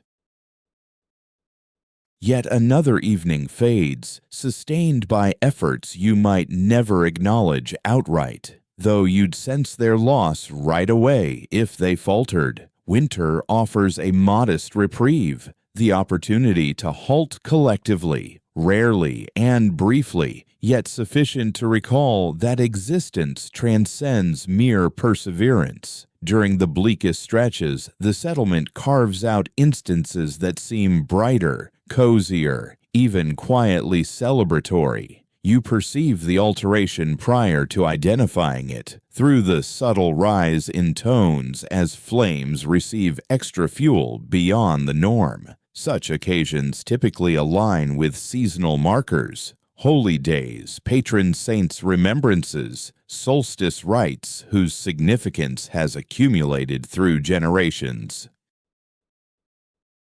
You might not recall the precise reason for this evening's importance, yet its weight is clear. Folks act with a altered demeanor. Provisions are eked out a touch more. A hoarded morsel of lard makes its way into the stew. An individual produces a vessel reserved solely for occasions like this. You settle amid the group, detecting the atmosphere's transformation. Postures ease. Chuckles emerge hesitantly, then with greater ease. The frost maintains its hold beyond the walls, but within, tensions yield. The chill persists, though it seems less directed at you for the moment. You observe how tunes arise during these times, rarely with tools, more often through song, straightforward melodies passed down annually. The tunes are straightforward to recall, crafted for communal voices over solo display.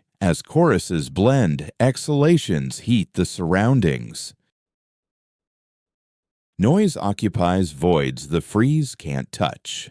On evenings such as these, a subtle custom surfaces, one prone to oversight. Individuals draw nearer than required, even accounting for the season's demands. Beyond mere heat, it's about linkage. Arms brush, garments entwine. The proximity carries purpose beyond utility. It underscores that heat derives from sources other than flames. Young ones are permitted to linger awake longer. Their enthusiasm remains subdued but evident.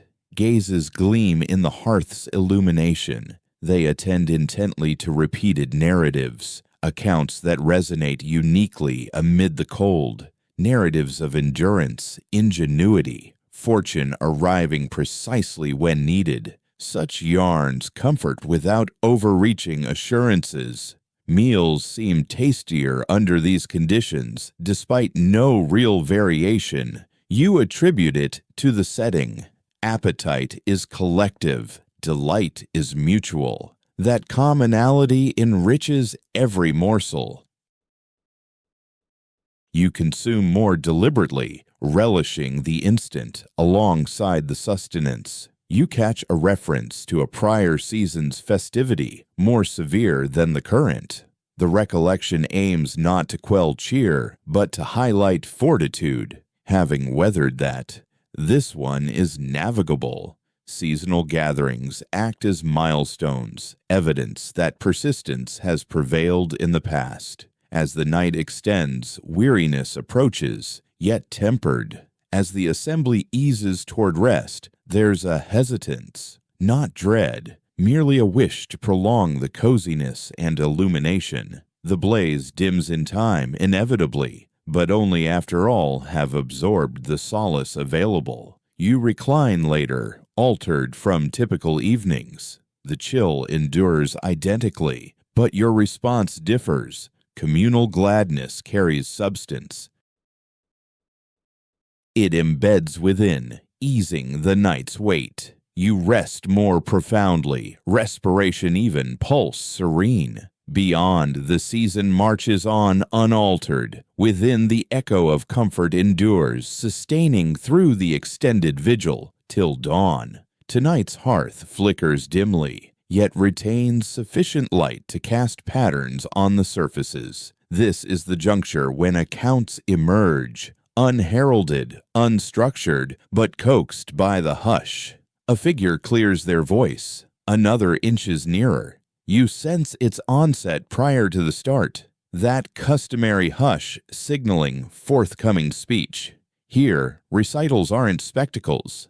None rises. None waves emphatically. Tones remain subdued, time to the blaze's cadence. These yarns are molded for chilly eves, designed to elongate moments softly, rather than hasten through them. You incline forward unwittingly, permitting the resonance to envelop you. The accounts are known, but recognition is their essence. You've encountered variants previously, perhaps repeatedly. Every rendition varies marginally, influenced by the teller, the year's severity, the audience. Particulars adjust, accents relocate, while the essence holds firm, akin to a trodden trail. You realize many revolve on persistence over victory, astute evasions of tempests, creatures alerting to peril ahead, forebears who outlasted fiercer colds and aged gracefully. These lack epic grandeur. They console. They murmur softly. It is possible. A lull occurs amid the narration as the hearth snaps sharply. Someone adds a modest log sufficient to sustain the ember. The tale continues seamlessly. Blaze and narrative coexist, bolstering one another. You observe expressions nearly as intently as you heed the words. The flickering light from the flames gentles their features, smudging the harsh edges etched by anxiety and weariness. In this circle, differences melt away. Years and social ranks dissolve. For these moments, all are merely people, drawn together by heat and voices. You start to pick up on a pattern emerging. As tension builds in a tale, folks edge in nearer. When the plot eases, even subtly, tensions in limbs and backs unwind. These narratives steer breathing, stances, feelings. It's an ancient communal rhythm, powerfully ingrained. Certain yarns hold wisdom, seldom voiced outright. Heed the warnings. Steer clear of solitary treks during tempests. Give what you have. Get ready in advance. Such truths sink in effortlessly, cloaked in story rather than lecture. You see kids absorbing it all in a unique way. Gazes fixed open, forms frozen. These accounts mold their grasp of the season ahead of real trials.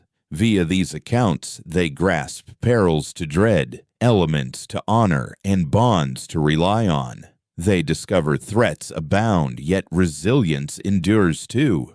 A quirky, light-hearted touch appears in certain conclusions, a well-known saying, an echoed phrase. The group senses its approach. A few whisper it under their breath, while others grin as it lands. This mutual expectation breeds ease. In the grip of winter, the foreseeable offers solace. With hours growing later,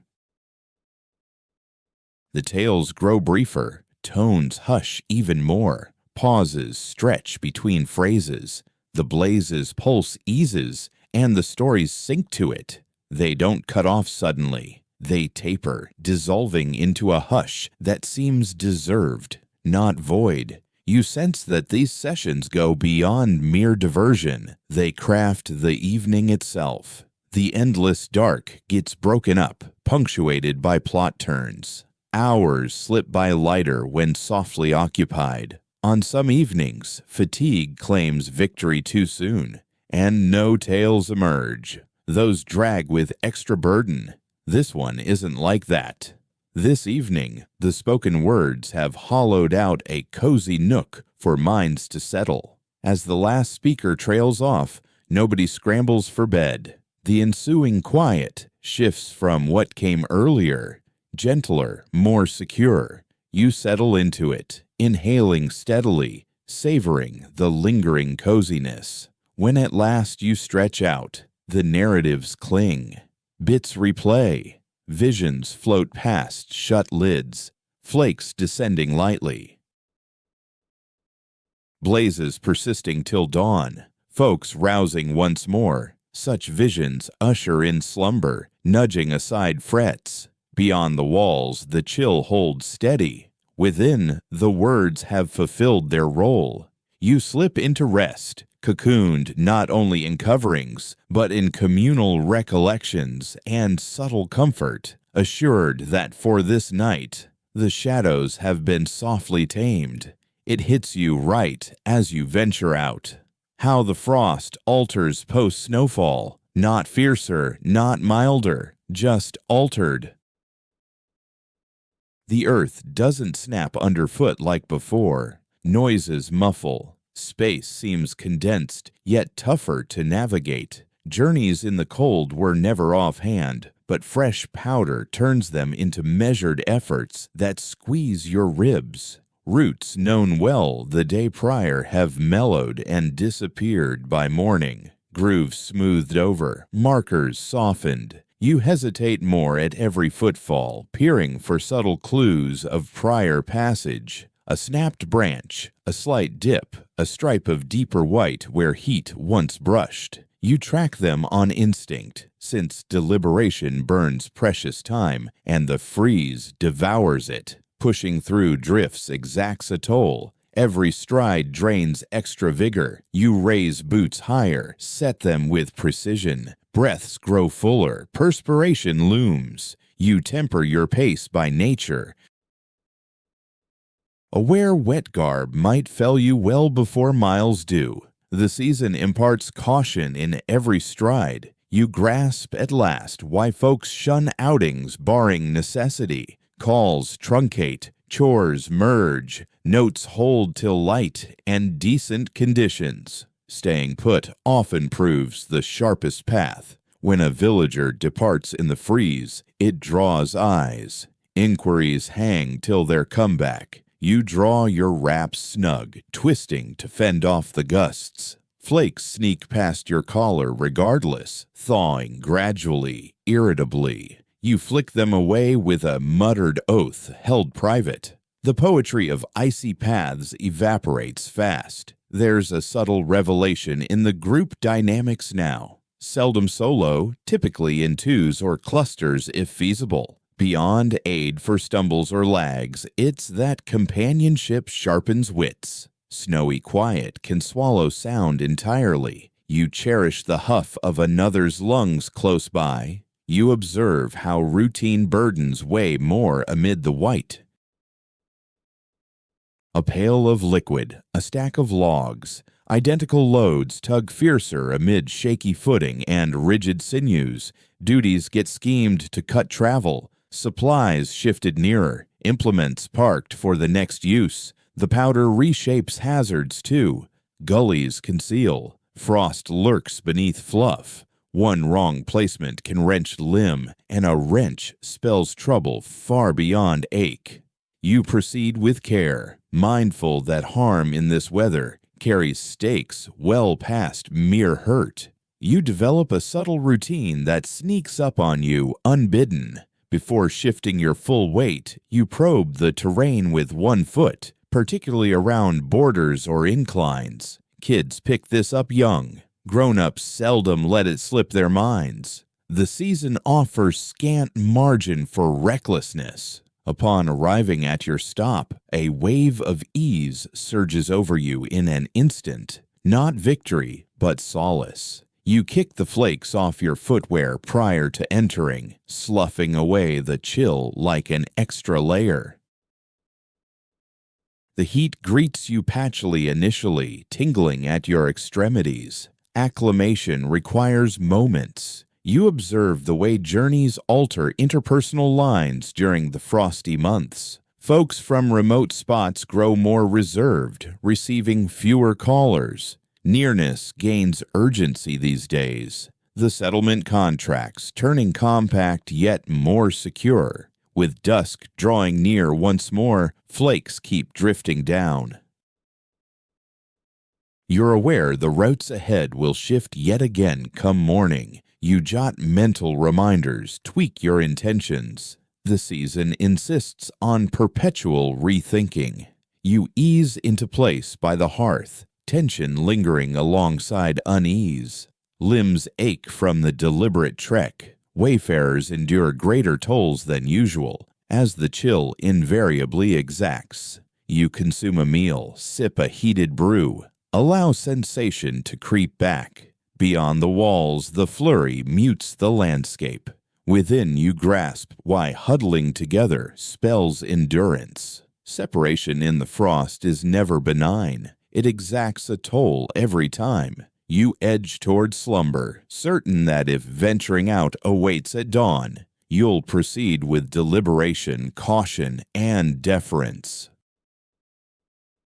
The season doesn't halt progress outright. It merely underscores that each footfall counts. The bite hones your discernment in surprising manners. You sense it in the subtle flexing of norms as the grip intensifies. Statutes endure, yet they yield at the fringes, yielding to imperatives that would strike as absurd amid milder times. This evolution registers not via proclamations, but via conduct, via the tacit permissions granted. Clashes arise naturally. A vanished armful of logs, a beast straying off limits. Yet the mood has altered. Tones remain subdued. Charges bear more weariness than fire. All recognize that penalties in the freeze weigh far more. A levy isn't mere coin, it's sustenance. A spell exposed isn't simple unease, it's peril. You see how those in charge tread with more prudence. The settlement's overseer, the Lord's envoy, navigates the trails thoughtfully. Sans swagger. Verdict rendered too sternly amid the frost could fray the bonds essential for renewal in warmer seasons. Equilibrium is key. An implicit accord exists that certain deeds slide by unnamed. Timber pilfered from a shared verge. Stores loaned on a vow left unsaid. Such things aren't hailed, but endured. Endurance redefines equity's borders. You recall tales of winter tribunals convening sparser or tackling slimmer dockets. If this stemmed from decree or mere expedience remains vague, yet it aligns with your observations. Rallying crowds in the bite proves expensive. Postponements find acceptance. Irritation ebbs swifter when all share the shiver. You perceive repercussions burden anew. A poor choice haunts deeper in the season. A shattered pact resounds sharper. Folks select phrases with precision. Quietude turns strategic. So does forbearance. On the bitterest days, a wry custom emerges. Quarrels halt since nobody cares to linger out there concluding them. Wrangles get shelved, occasionally forever, not from sagacity, but from frozen digits and throbbing souls. The frost imposes its brand of arbitration. You perch by the blaze, overhearing muted talks of old slights that fizzled short of boiling, accounts of clemency bestowed as the chill outmuscled ire. These yarns aren't boasted, they're shared as cautions. You might crave such grace yourself one day. As darkness descends, you sense the regime here upholds via shared reliance over dread, chastise overmuch, and you sap the collective, pardon too freely, and faith phrase. The equilibrium is fragile, recalibrated each day. You recline pondering how the season molds equity into a pragmatic sort, verging on kindness born of need. Mere persistence affords scant space for unyielding tenets. Without, rhyme accumulates anew. Indoors, moderation prevails. Yet another evening advances, ruled by the freeze as surely as by decree. The season shrinks gaps among folks not solely in space but in ties. You sense it as provisions dwindle, as fuel piles diminish swifter than foreseen, as schemes subtly pivot. Arrogance yields first, then assurance. What endures is the basic realization that going it solo proves tougher than banding together. You spot how seeking aid shifts in the frost. It's more hushed, nearly sidelong, a remark on a barren container voiced by the flames, a hesitation prior to noting the rapid burn of logs this week. These serve as prompts, not pleas. They grant the listener poise in replying. Lending unfolds in modest forms. A handful of grain lent out, with the promise of replenishing it soon after. A couple of logs for the fire handed over quietly, understanding that the kindness might circle back someday, or not. In winter, these loans stay off any ledgers. Recollection acts as the ledger, and one standing in the community ensures fairness. As you observe these interactions, you sense their importance. Aid provided today isn't mere handout, it's a stake in the future. The village keeps track of those who give freely and those who withhold, without resentment, just a straightforward awareness. Come the next winter or the one beyond, fortunes might shift. There's this subtle pull between necessity and embarrassment. You experience it yourself in that moment of pause before accepting assistance. Grabbing too much seems risky. Turning it down completely strikes you as unwise. Over time, you figure out how to accept precisely what's needed, expressing thanks while keeping obligations from tipping the scale between self-respect and sound judgment. Pleading does occur, though it's uncommon right in the heart of the village. When it does, it's usually aimed at outsiders, wayfarers, visiting authorities, spots where one's good name carries less weight. Inside these close-knit bounds, shared reliance softens the bite of hardship. Folks know one another too intimately for strict hierarchies to fit neatly. You witness how support often masquerades as casual routine, an additional ladle of stew slipped into a serving without a word, a task volunteered that conveniently includes a bite to eat, a fix-up job that oddly results in a leftover piece worth keeping. Such moves let everyone preserve their dignity, which outweighs mere practicality. The young ones pay keen attention to it all. They pick up on who lends a hand and in what manner. They grasp that getting through isn't solely about brawn or foresight, but connections. The season imparts this wisdom steadily, if subtly. You spot a ritual-like custom that's quietly formal. Upon getting aid, no one rushes to talk payback. They bide their time. The passage of days weaves into the transaction. Return might arrive as fieldwork come the thaw, provisions during the warm months, or just preparedness for the chill's return. Obligations in this place follow the calendar, not the clock. You sense the pressure when demands pile up all at once. Talk turns hushed. Proposals for help get more measured. The cold probes both open-heartedness and stamina.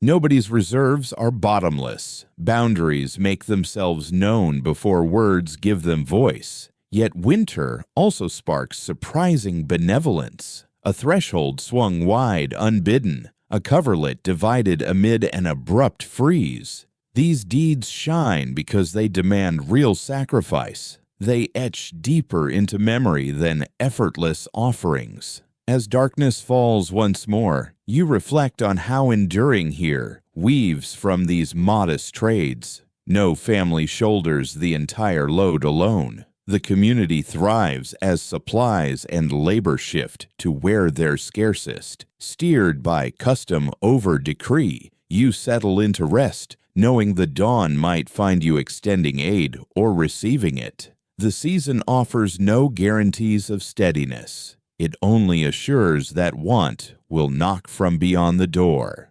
Frost bears down. Within, unspoken pacts endure. Yet another evening dawns, upheld not merely by hearth and shelter, but by the delicate, tough network of collective endurance. Certain winters weigh more than others. You perceive it not in one instant, but in the buildup, in how the chill clings past daybreak, in the way provisions seem depleted sooner than expected, in the shift from chatting about spring as near at hand to regarding it as hearsay. This year's proving to be that sort. The atmosphere hangs thicker these days, not chillier per se, but more pressing. Each inhale underscores that perseverance has bounds. You observe paces dragging through the settlement, not from sloth, but intent. Vitality's rationed with precision. There's slimmer room for missteps now. Echoes from elders recount seasons akin to this, times when drifts piled high again after easing, when stores dwindled ahead of schedule, when even thrifty measures fell short. Those tales resurface, less as tales and more as cautions.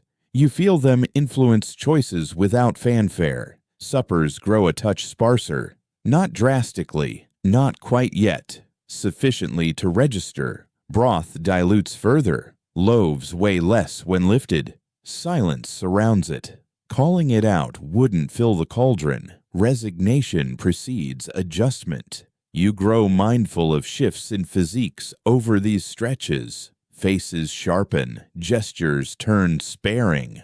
Folks linger seated before rising, steeling their minds prior to expending effort. The duo of frost and want breeds a unique fatigue. Apart from either in isolation, tough seasons bring a specific hush. Not panic or hopelessness, but concentration. Exchanges clip shorter. Chuckles dwindle, though they don't vanish. When one breaks through, it's purposeful, nearly bold. You see livestock under sharper scrutiny lately. Rations get portioned exactly. Calls get made on which beasts to preserve and which to let go. These judgments carry gravity and hush.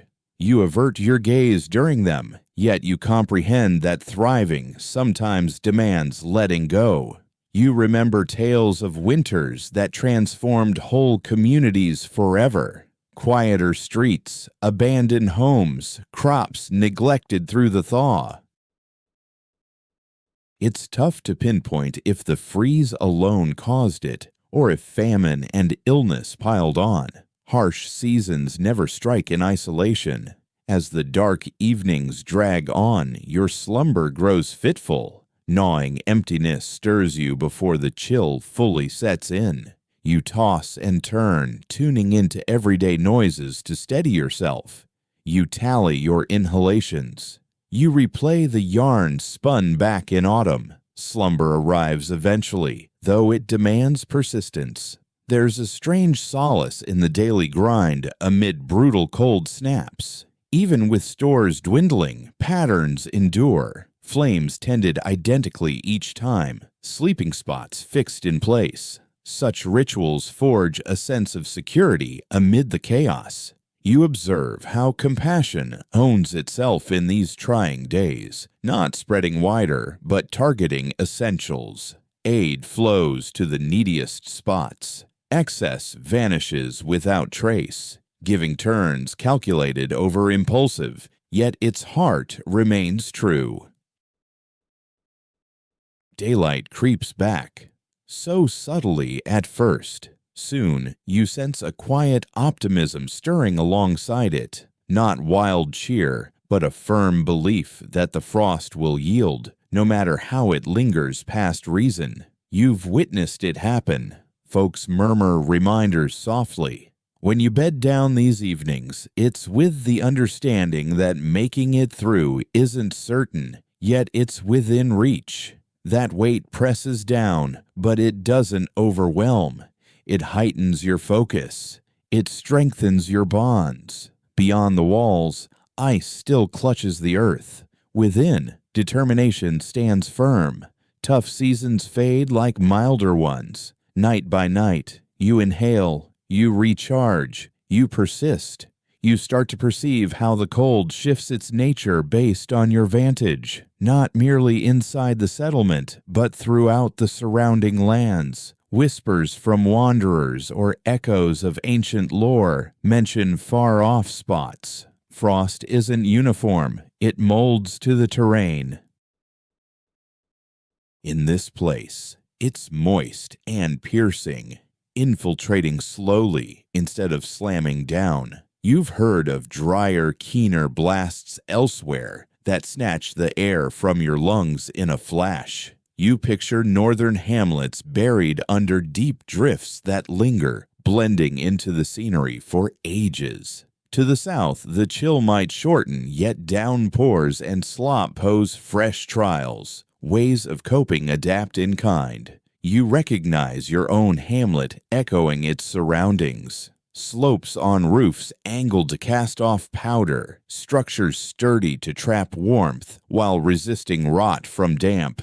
Garb leans toward fibers that retain heat through saturation. These weren't dreamed up in books. They sprang from ancestors noting what crumbled and what prevailed. You ponder provisions in other climes come winter. Up north, folks lean on preserved seafood or cured flesh. Locally, it's cereals and tubers that rule. In vine-rich zones, a sip of aged brew might warm the gut.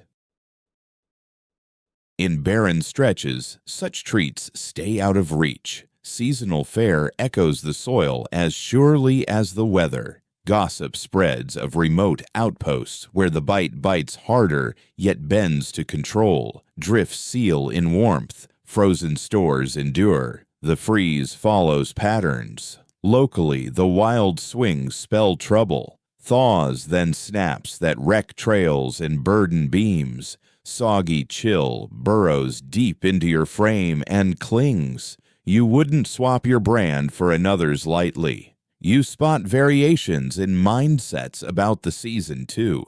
Certain areas battle it like a foe to defeat. Others embrace it as a drawn-out ally. These traits emerge in routines, in talk of renewal, in hoarding versus spending soon, in how groups huddle close.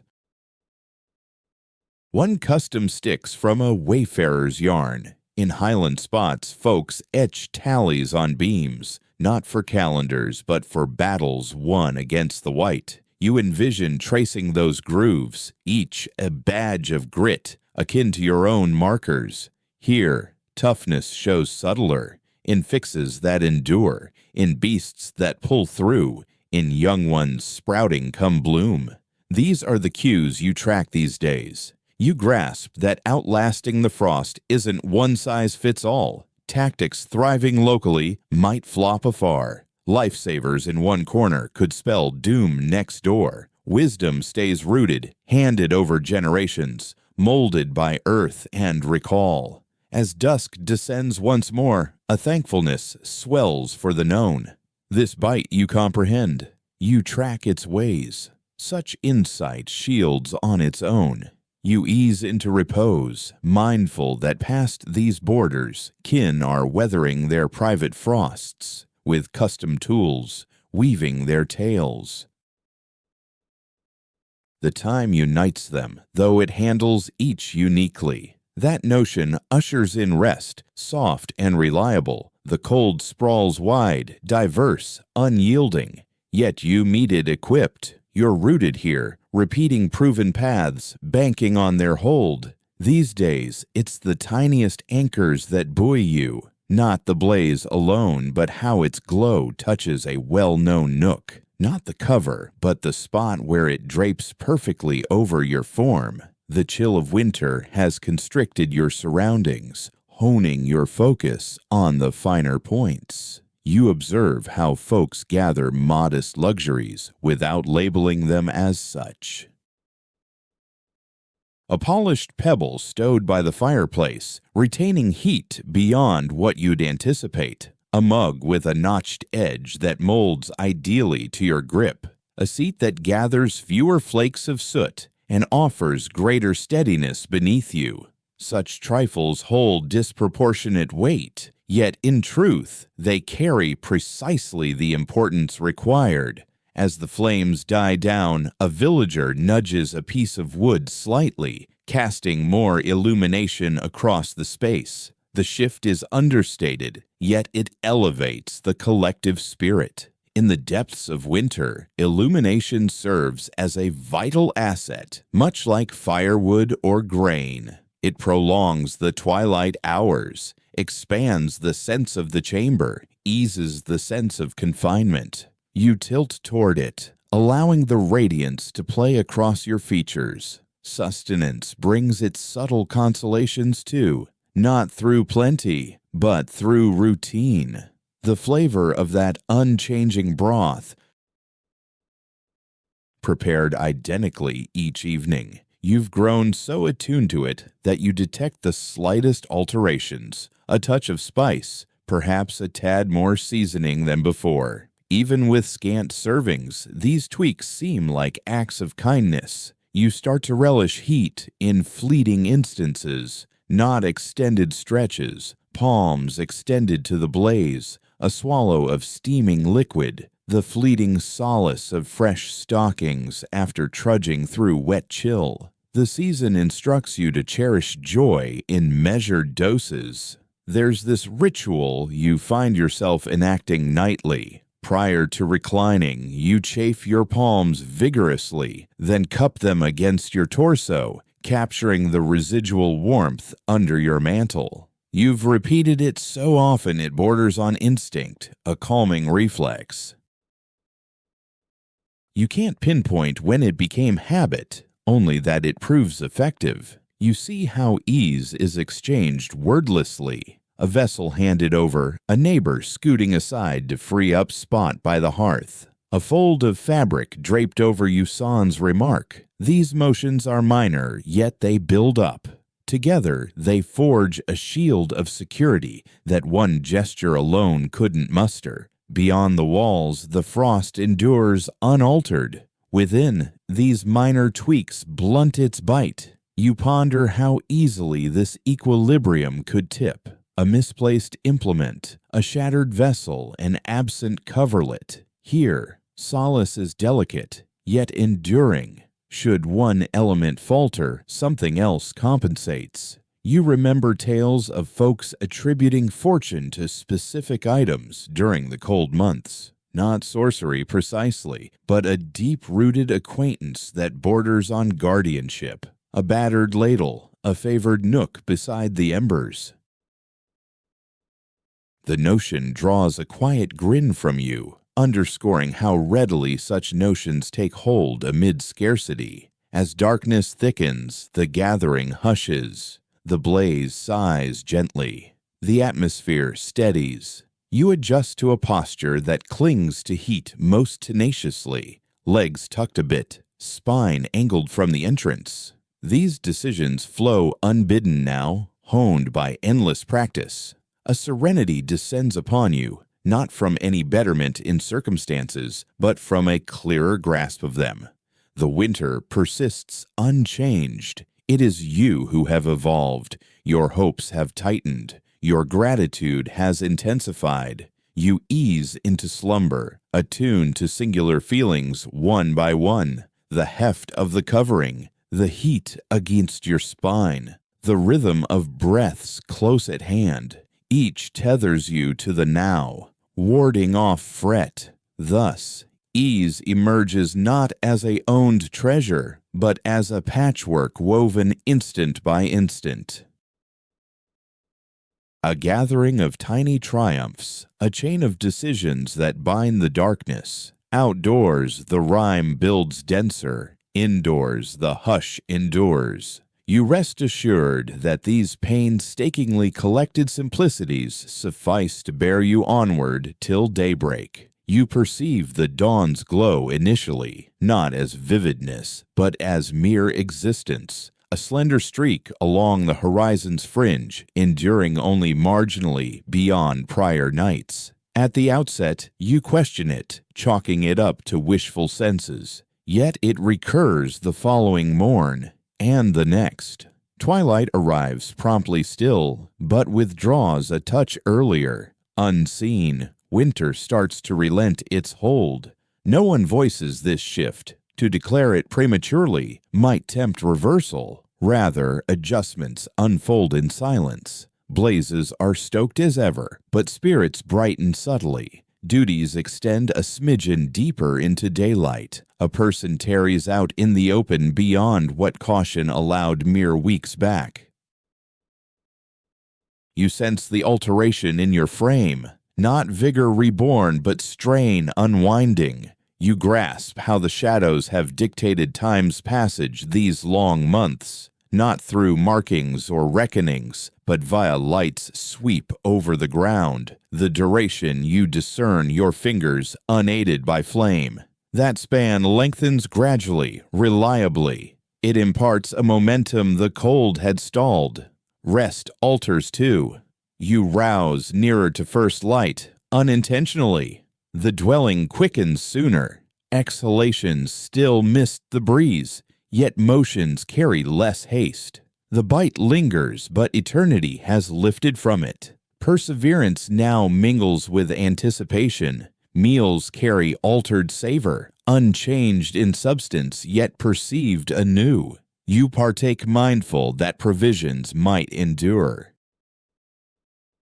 The outlook isn't lavish or easy, yet it hints at lasting a bit further. This shift lightens every bite you take. A subtle easing of famine allows room for thankfulness to emerge. Beyond the walls, the snowpack endures, though daylight stretches begin to melt its crust. Frost retreats from the borders. Streams start to flow once more, tentative at the outset. You observe these changes intently, driven not by doubt, but by a desire for confirmation that your hardships are guiding you forward. Folks mention the thaw in hushed tones as though voicing it too boldly might jinx it. They steer clear of phrases like, quote to. Rather, talk turns to tasks awaiting the soil's readiness. Implements get inspected with tomorrow in view. Grain packets are touched lightly before being tucked away once more. Hold off. Hold off. A subtle sense of accomplishment weaves through the settlement.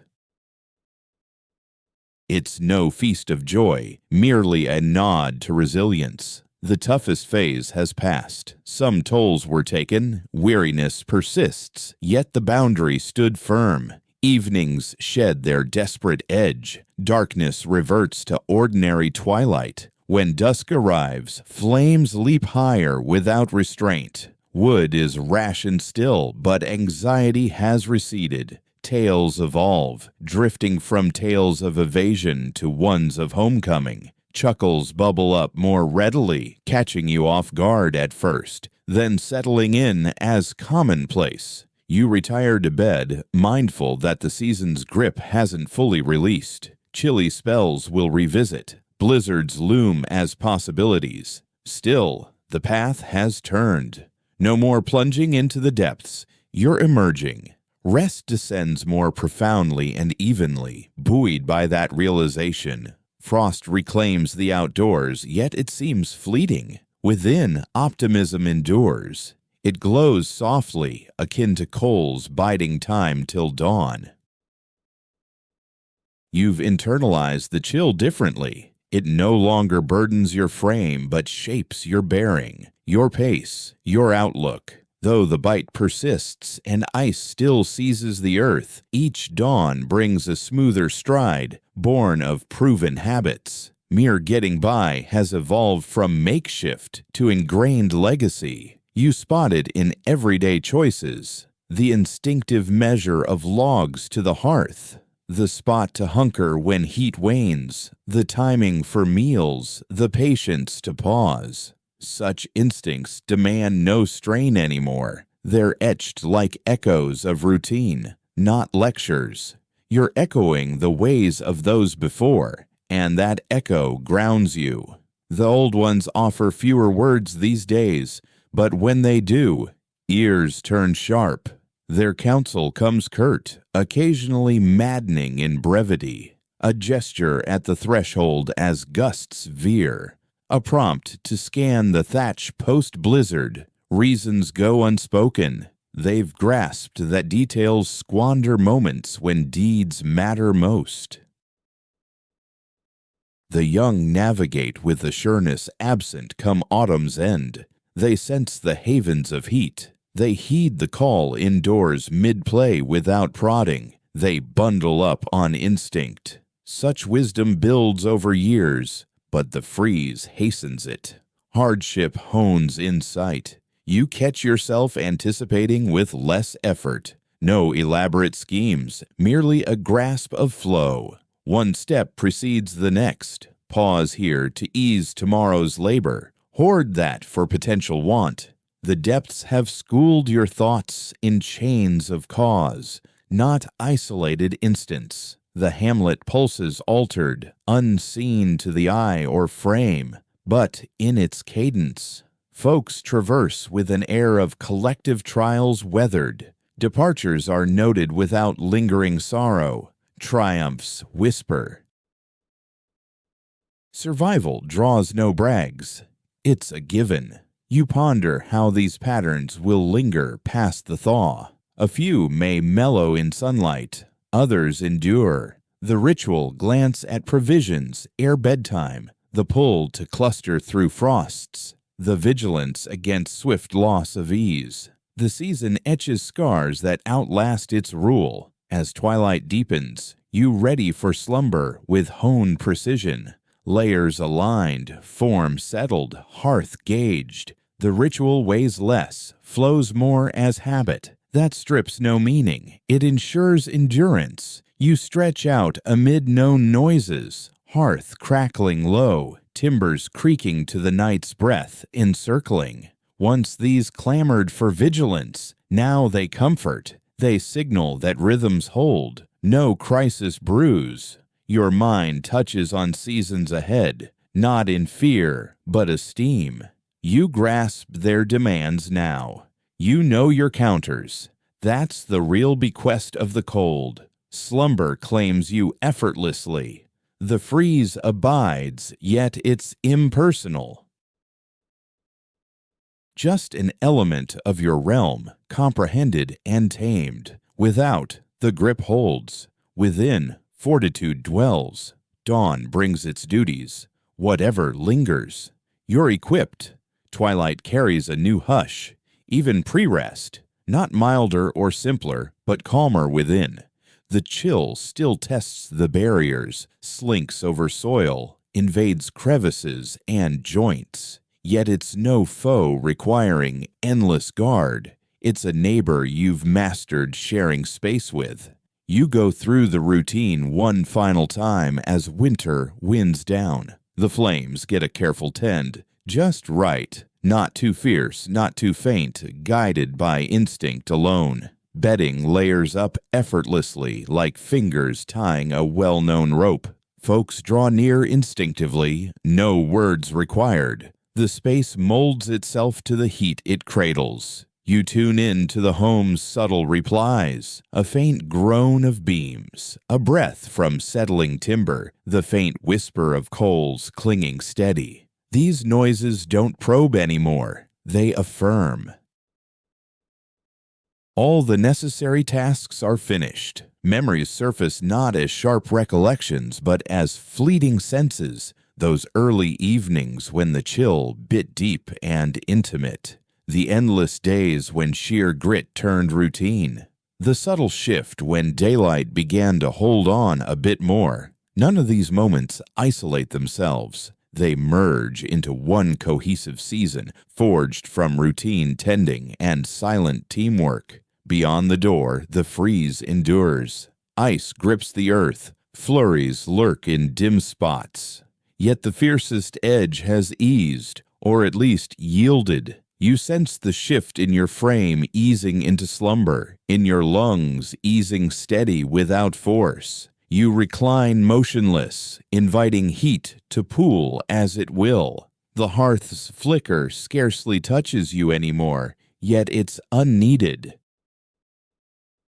Shadow doesn't weigh down now. It wraps around secure and whole. You sense ideas stretching out, wandering lazily. The worries that once clamored for focus recede quietly. Stores will last. The thatch will stand. Grief will arrive. These certainties land softly. No comfort sought. Your respiration settles into a smooth cadence, echoing the others nearby. The dwelling pulses as one dozing entity, a communal haven that's earned its keep through countless dark hours. As drowsiness thickens, the season fades to mere scenery, not a force at hand. It drones softly past the barriers, no longer rapping insistently. You ease into repose, aware you've absorbed the required wisdom, weathered the demands, and the evening seeks no further from you. You release the time of year softly, sans fanfare, certain that if the cold circles back in years ahead, this insight will greet it, primed and present. The blaze has dwindled to a mere shimmer, ebbing and flowing like a languid sigh. Its coziness lingers distantly, more echo than blaze. The chamber holds quiet. Even the frost appears to hover as though recharging itself. You permit your form to melt completely into the nook it's secured. Tendons unwind. Palms lie open and calm. Your inhales grow fuller, each out-breath trailing lazier than the last. No other place calls. No more readiness required. Out in the dark, evening sprawls silently over the fields. Rime dusts down. Drifts cling fast. The earth dozes on its terms. Within these bounds, you're cradled by barriers schooled in safeguarding, by patterns tested true, by heat that requires no vigil. Notions float by, weightless. Visions blur at the borders. The glow from the fire shifts to a recollection of brightness rather than the thing itself. The noises nearby dissolve into a soothing quiet, reliable and even. You sense security in this spot, not from winter's retreat, but from grasping its nature. Insight yields peace. Peace yields repose. Allow your lungs to ease deeper still. Permit your senses to dissolve softly, akin to coals cooling without haste. No demands linger for your watch. Slumber arrives without resistance, as it does when the flesh recognizes its labors complete. Recline now. The evening will bear you onward.